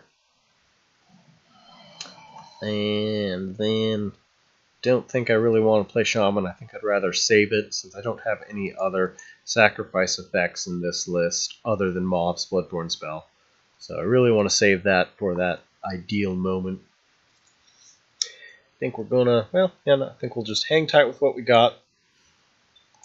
And we'll curve out into Stiff from here.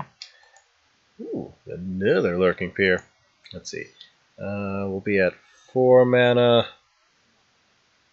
So we could Lurking and Deoltis. That's an option.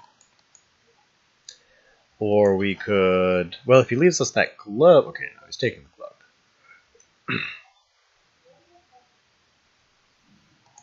There's his Shaman. Ooh, double Shamans. Alright.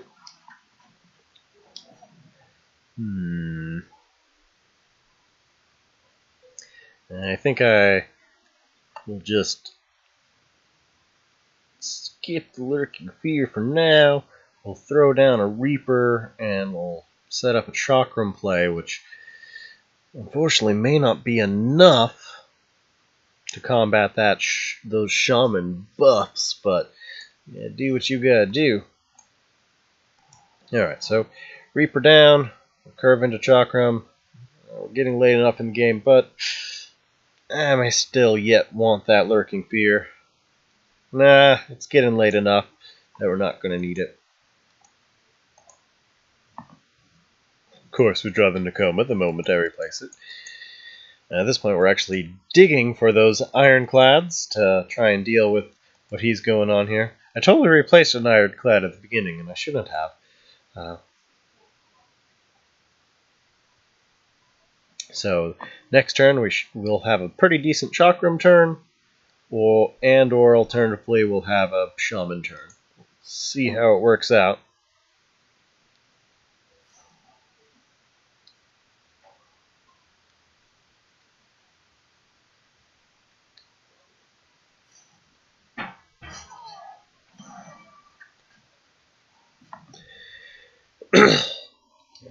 Hopefully, he'll set us up real nice for this Reaper play. And it looks like he's going to.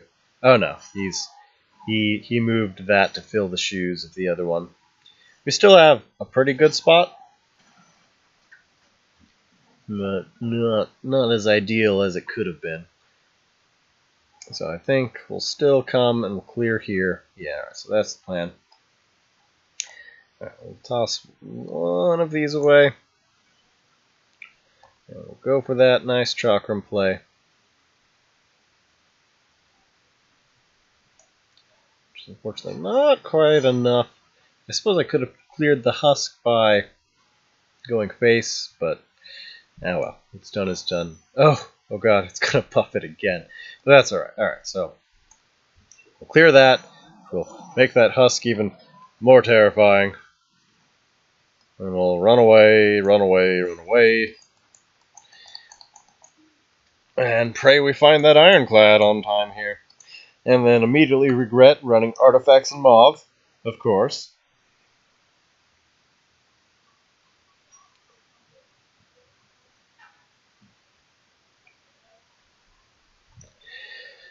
Come on, ironclad, you are needed.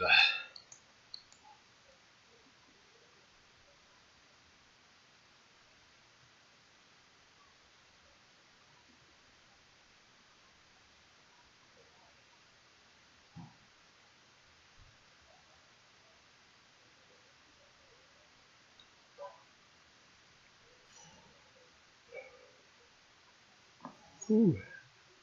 Good old Nasher.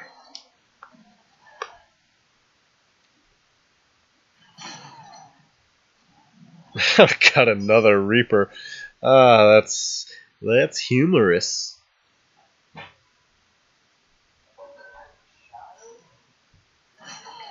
You didn't clear the Reaper.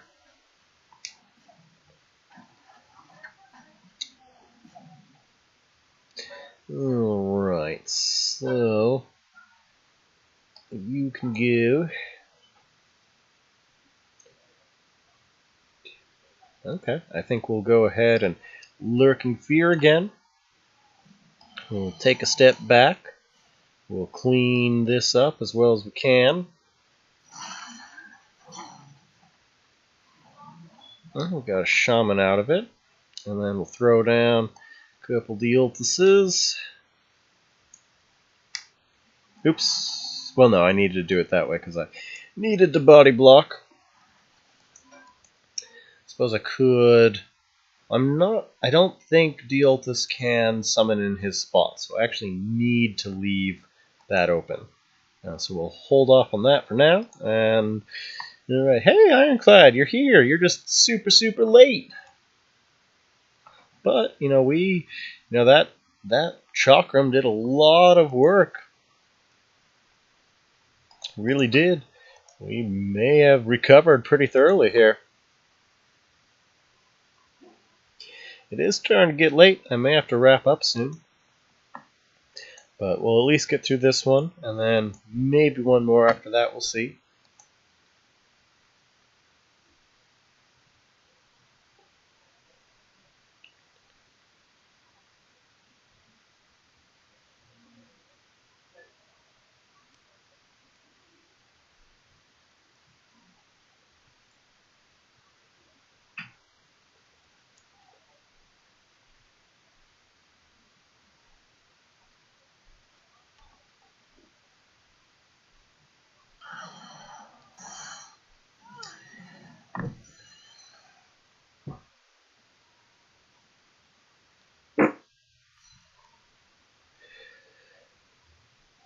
Ooh, another Nasher. Well, there goes the rest of my artifact, unfortunately, and definitely puts a damper in what we were doing. And I'll let him clear the shaman before I can get any real good use out of it. I mean, I'll get a little bit on this tombstone, but nothing great, that's for sure. Well, I may go for that ironclad.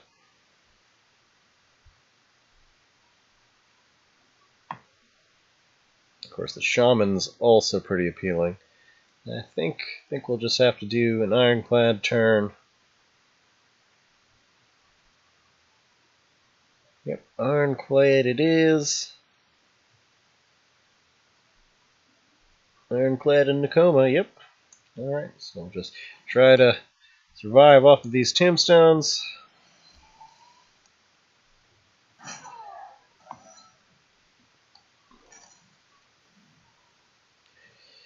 Throw this down and just try to bank off of those tombstone provoke.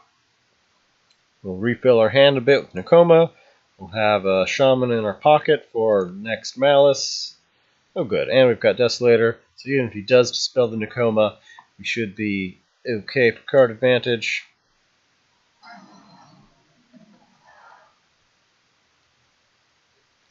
That's another thought. I mean, consuming is pretty neat. Could try to make room for the consuming Riftwalker package, but that is just a bit of a different deck at that point. Right, definitely don't need the Carrying Collector at this point. Although I may yet want that Ironclad. Alright, so I think we'll just go face and just keep banking off of this Tombstone Provoke. Yep, alright, that's the plan. So we'll go face. Desolator. Ironclad. I guess we'll just dump our hand out. Compliments of that,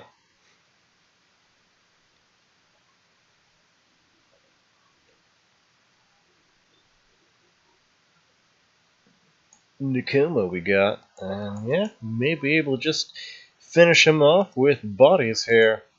The Ultis is definitely pulling a lot of work. Fish! They're late though, unfortunately. Yeah, I don't see him being able to deal with what I got going on here. Especially with only one card in hand.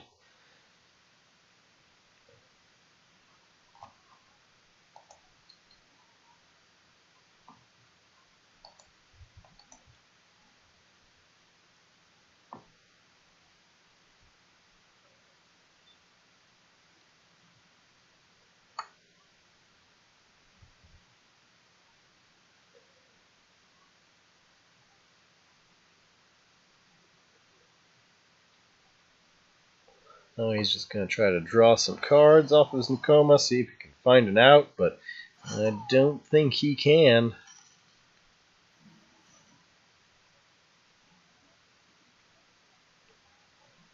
Denying my spare tombstone. Oh, solid, solid. But I don't think he can. Pretty sure. Okay, well, that's going. Refilled his hand again. Cleared my field off quite a bit. But I still have. Okay, that may save him. No, I think 4, 5, 6, 7, 8. Nope, still have lethal. Exact lethal, but lethal nonetheless. Alright, shaman. Alright, so trade.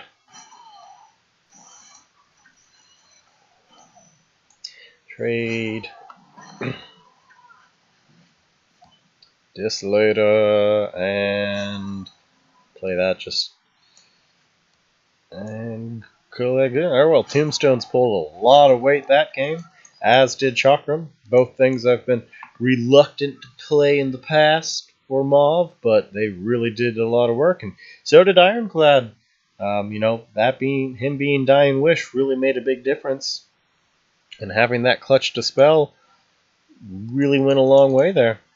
So given it was a mirror matchup, so it's not a proper test. I mean, we really need to be testing against Vitruvian and the like to get a better feel, but that did feel pretty good. Still a little nervous about Burn, but we can put out a lot of tempo to really put a lot of pressure on Burn and aggro decks. So I think we'll one more game with it, and then we'll call that a night.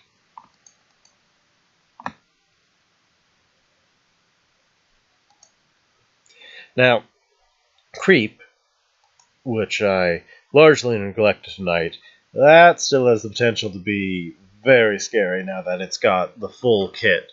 However, we'll see. Everyone else got a lot of stuff as well.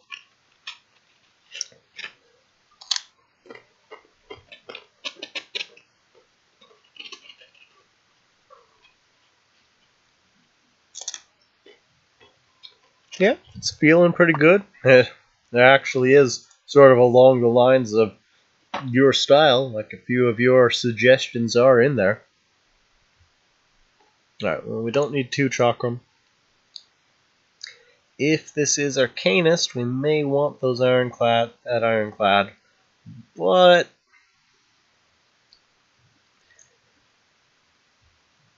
Dispelling Arcanist doesn't really do a whole lot usually, because they can still just throw down another Owl Beast or another. So no, it's a little early for him. And if it is,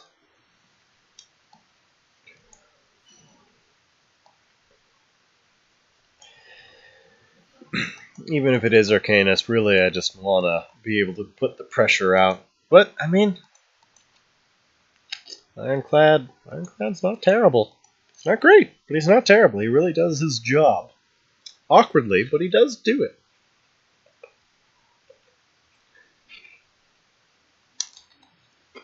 Charging me?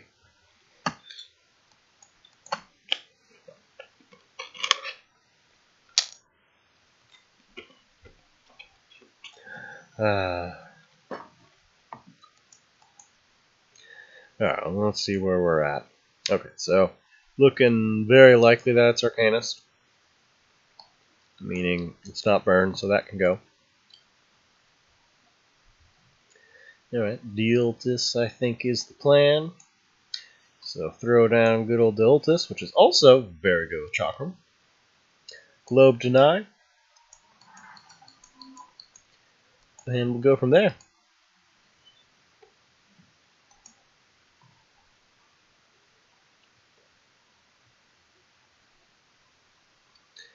Have a potentially good Shaman turn. We'll see. He probably doesn't want to trade in with his Chakra because... well, we'll see what happens. Oh, he's coming forward, so he may have like a ping of some sort and trade face, but we'll see. 4 wins. And Gotatsu? Gotatsu and trade face? Yeah. There it is.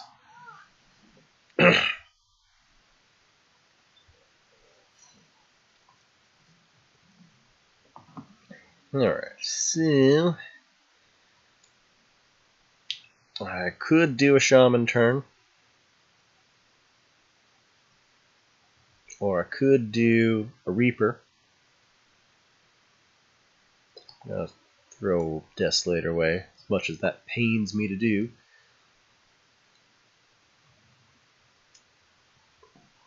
Yeah, I think going for Reaper is my best bet, because Reaper will transition into Chakram very nicely. So we'll do that.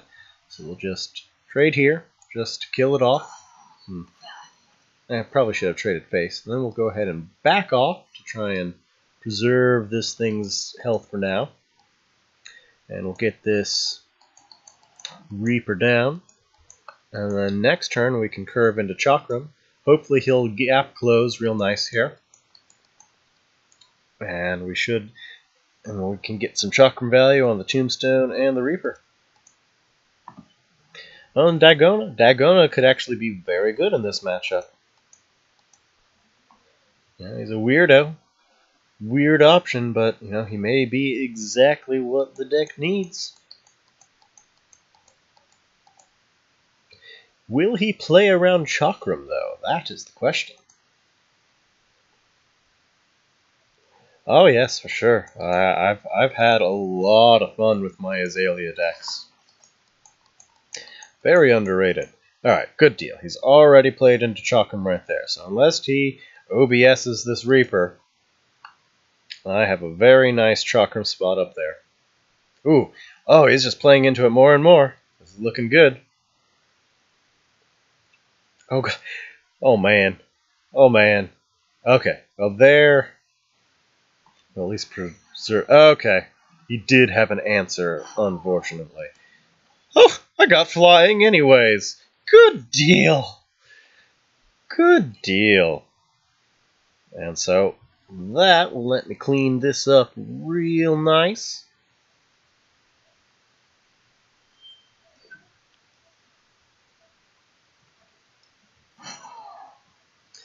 Getting it Chakram for sure. So we'll go ahead and Chakram. Shame I can't hit everything, but... And there we go. Well, that's going to be tough for him to recover from.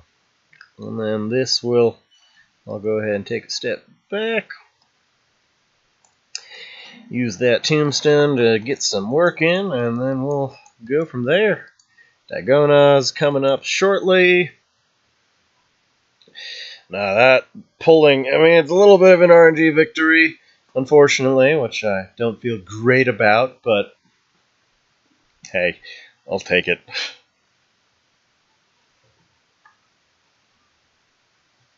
I mean, even if that wasn't flying, it would have still been able to move here and clear... Oh no, it was here.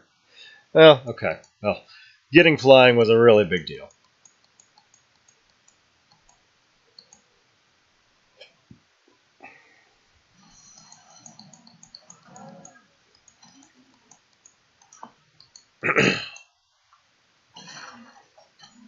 Looks like Lurking Fear, just to make sure we get our Dagona online next turn. Plus, we can do a fairly good Shaman play here. Let's put this up. Or, okay, first we will...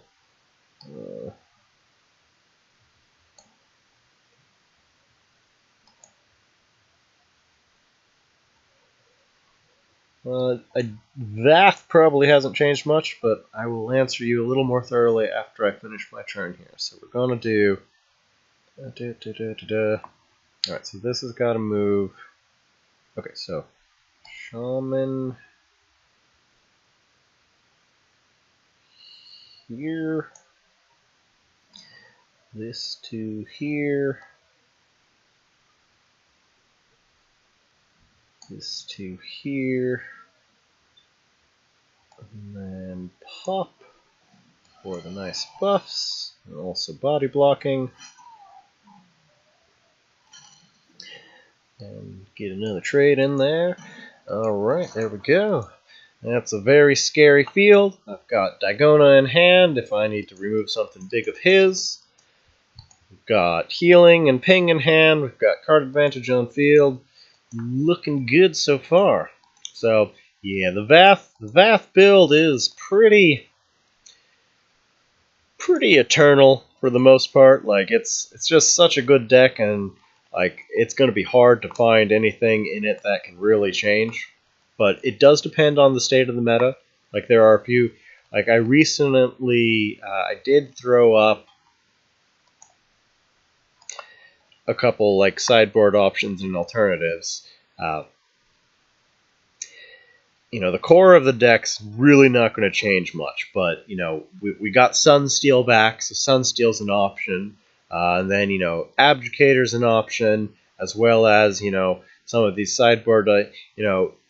I don't think anything's really changed for it here. But I can take a look again after this real quick before I call it a night. And we'll see. but it's still a very good list that really probably doesn't need you. Like, just as it stands, like those are fine and will always be fine. A little bit of tech may change here and there based on the meta, but for the most part, like, it's in real good shape.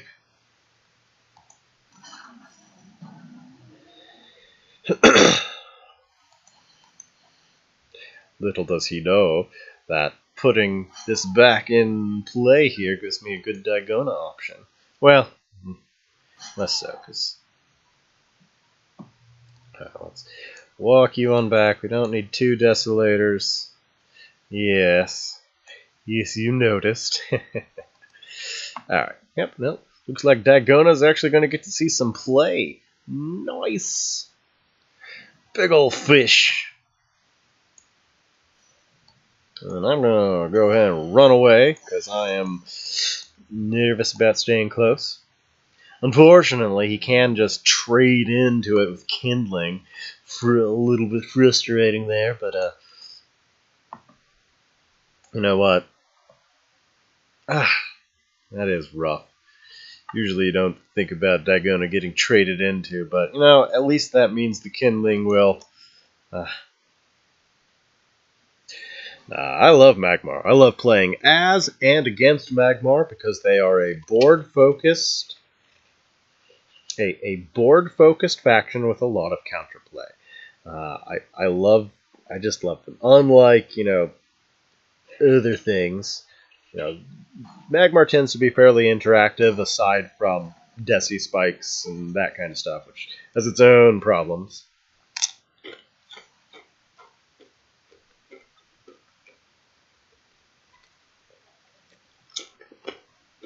But I can understand disliking Magmar because it is harder skill-wise. It takes more work. Magmar is counterable, but it takes a lot of practice and a lot of knowledge of the faction to know how to counter their stuff. So, it is easier to play Magmar than it is to counterplay Magmar. We're not even talking about deck tech and deck building, that kind of stuff, but just, really knowing how the positions work are a pretty big deal. Alright, so... I think I'll just dump my hand here. Let's play the Dealtis where that can't get away. Play this where it's most annoying. Then we'll go ahead and preserve our Desolator. And we'll call that good. No.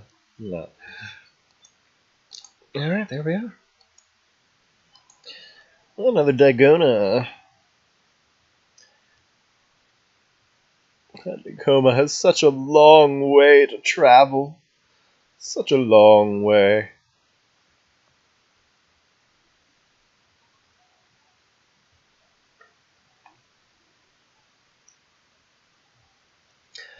The biggest change about Magmar is, wall decks become big. We'll have to run... Well, okay, I guess, Plasma Storm and Rebuke still go a long way. Less versus Luminous, but it's just such a good deck, There are some tech that can change depending on the meta, but we don't know where the meta's at right now. No,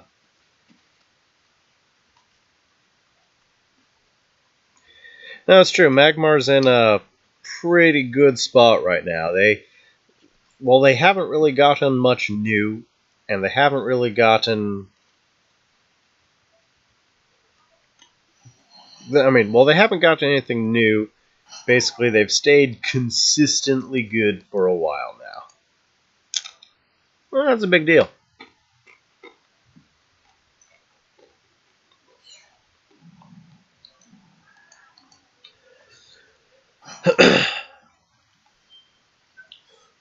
I'm getting pretty low Yeah, absolutely. I mean, Plasma and Rebuke are just so good. Oh boy, I am very nearly dead here. What can we do? So, let's come over here.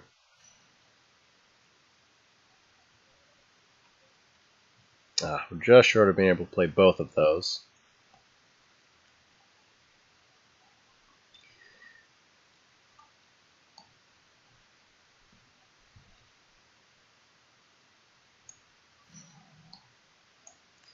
I can clean that up. Push damage. Daggone that.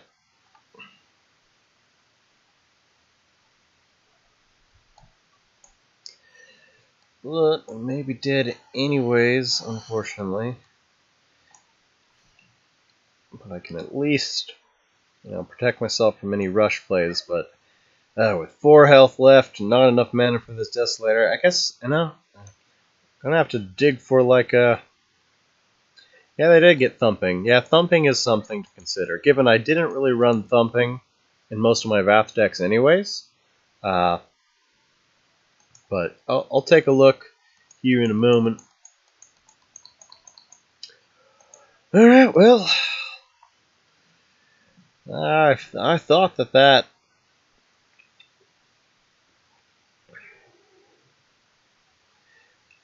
Trinity Steel was going to seal the game, but Songhai does Songhai things. That's still very close here.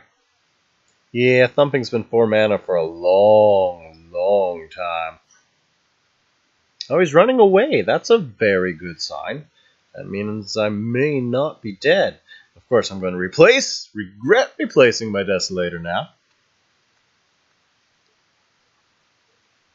Because I don't have... Oh wait, no. If I have 4 health, I've still got lethal on board thanks to Nasher in hand. I'm curious that he put it there.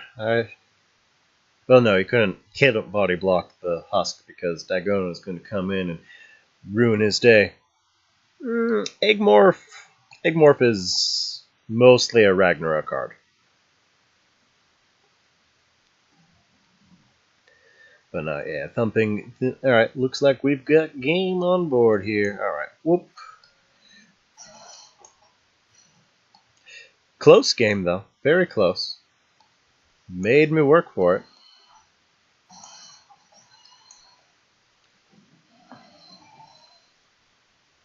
Yeah, no.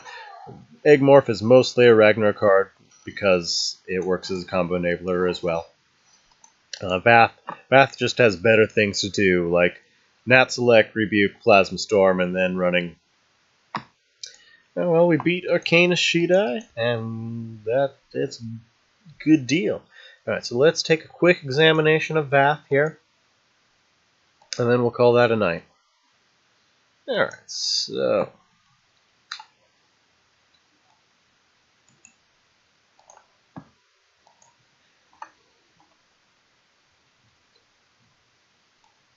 So depending on what's going on with the meta here,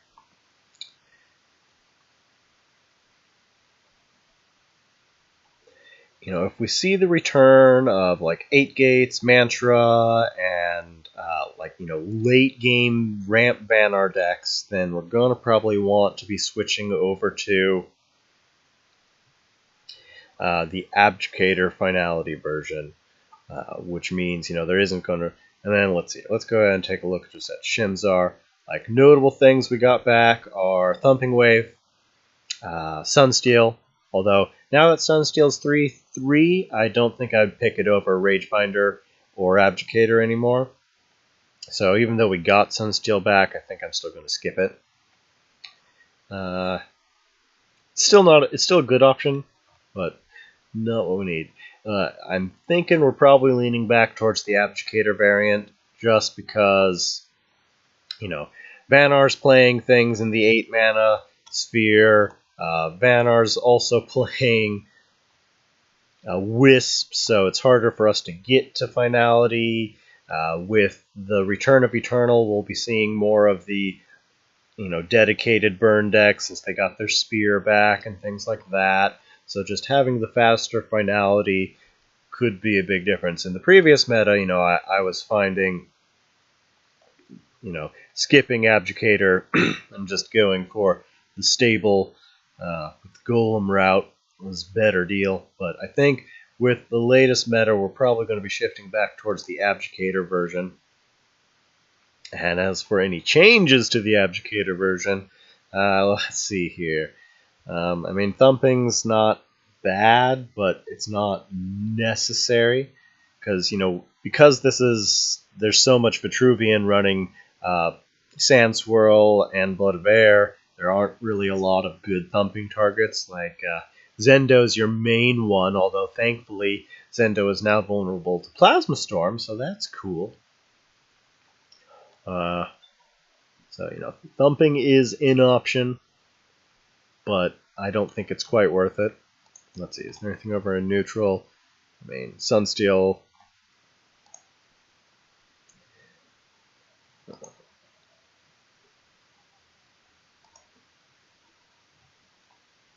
Alright, here's our legacy cards, which I do believe are back. Oh yeah, Flaming Stampede is a card I'm nervous about. Like that card could actually be pretty scary now. Like it, just straight burn off of it is very scary. Like, play it just as a top end to Desi Spikes is just another way to do an insane amount of out of hand damage. Toss it into a Ragnarok deck, play it alongside Eternal Heart. The fact that it is now an 8 damage field wide, apocalypse type thing, it's pretty scary. It won't fit in a finality deck, so it's probably not going to see play for Vath, but it could very easily see play in Ragnarok or Starhorn now. Alright, so legacy cards. Yeah, Sunsteel. Sunsteel's 3. The fact that he's 3/3 now means there's nothing in here I'd really want to run over him. The biggest concern again is wall decks, but luckily, Rebuke and Plasma Storm do go a long way there. Now, Luminous is still very scary, but I don't like running EMP or even Bender in Vath. I feel really bad. Like just hitting Vath's attack is just bad. Like your main win condition is Vath. If you delete your main win condition to try and tech versus something, that does not feel good. But if wall decks become like the tier 1 deck, you may have to consider it. I'd still probably try for Bender over... No. It depends. Especially now that EMP's been nerfed. Bender, you at least have the chance of not hitting Vath, so... it's not a bad card now. Like, it's a halfway decent finisher. It's good AoE. It has natural egg synergy. It's just good. It just has potential now. It went from really bad to I'm really nervous about it now. Okay, so I think that's what I have to say about Vath. Is the deck hasn't changed, but I think the way the direction the game is going here is the Abjugator variant's going to be what we're playing. And to answer your question, I don't have an Ice Age variant, but I do have a little bit of a gimmicky... where you at? Milkara, obviously not updated, and I don't know if it's going to change. But, I opted still for Grandmaster over Ice Age. It just feels better. But if you're going to play...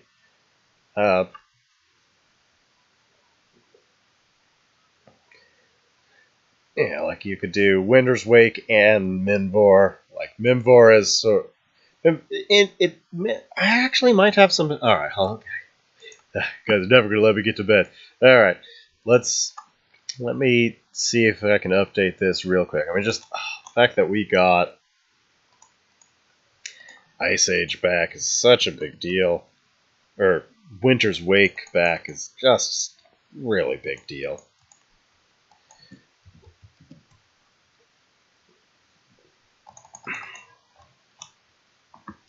So sort of, Mimvor and Winter's Wake, like this is your WinCon package here. Mountain may still be too good to cut, but just a thought. Just a quick thought. You curve in. Ice Age costs 8 now, so you play Mimvor just naturally on turn 7, and if it doesn't get removed, then you win with Ice Age. Or that forces your opponent to. It becomes a weird answer or die. So they'll have to spend their turn answering it, or then they die next turn to Ice Age, or, again, just, Ice Age into Winter's Wake is just very scary. Let's see here. Alright, and then I'd also probably want to go back to Aspect Thunder.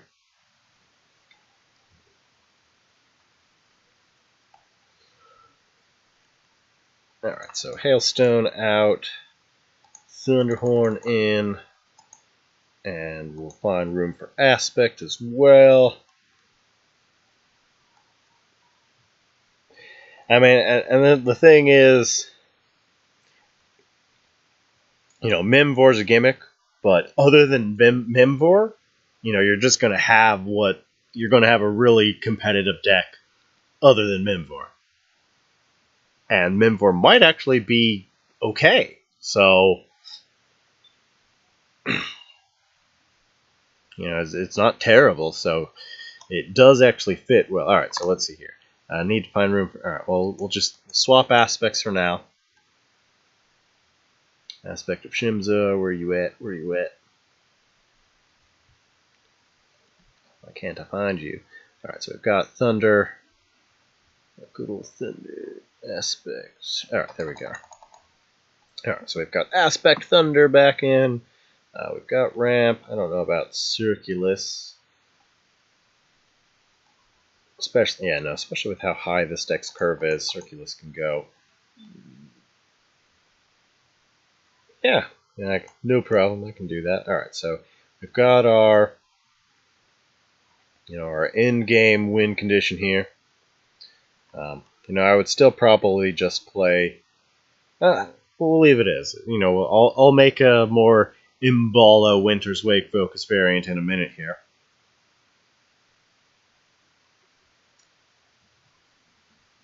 I certainly hope they don't consider going back to standard, but now I could see it for unranked, but I hope not, and I hope not. Alright, so deck needs another 2-drop, preferably one that gives card advantage, or ramp. Okay, we've got both Wisps, but we need a Globe contesting 2-drop to get those turned to Wisps and Thunders. Ramp would be awfully nice, though.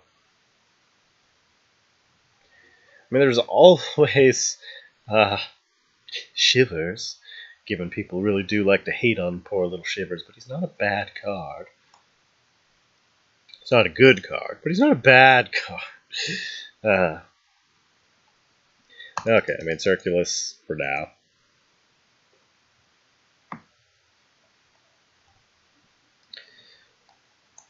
Alright, so. Okay, we added Winter's Wake in, because, I mean, that's just terrifying with Ice Age. Really is. Still not sold that Ice Age is better than Imbala, but.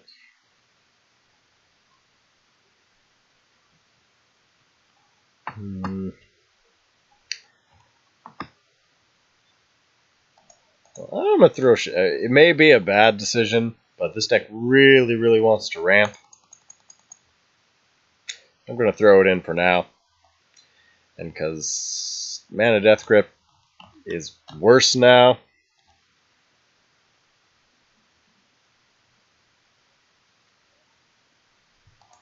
And Kara helps make Shivers good too. It may not be a good option, but it's not a bad option either. And the deck really does want ramp, and it really doesn't want to try to cram Mana Death Grip, especially now that it costs 2 mana now. It needs a... Well, I mean, obviously, you could run Imbala instead of Memvor, but, this is just sort of a quick, rough draft. Quick, rough draft of, somewhere to use Ice Age and Memvor, and there you go. Still needs some fine-tuning, but at least that's a good start for you. Now we've got our AoE with Thunderhorn. It would certainly still be nice to fit Aspect as well, but we've got Winter's Wake back.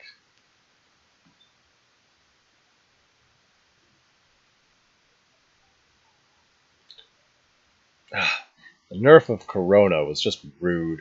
Why would they do that? Not being able to stun the general. That hurts. Like, I may not even run it anymore because it doesn't work with Luminous. It's no longer the Luminous trap that it used to be, so Corona may end up getting cut as well. But, alright, that's a rough draft. I gotta call it a night. Thanks for stopping by, everyone. I'll still pay attention to the chat for a couple minutes, 10-15 minutes after I log off here. But that's it for tonight, folks. Thanks for stopping by. See you all next time.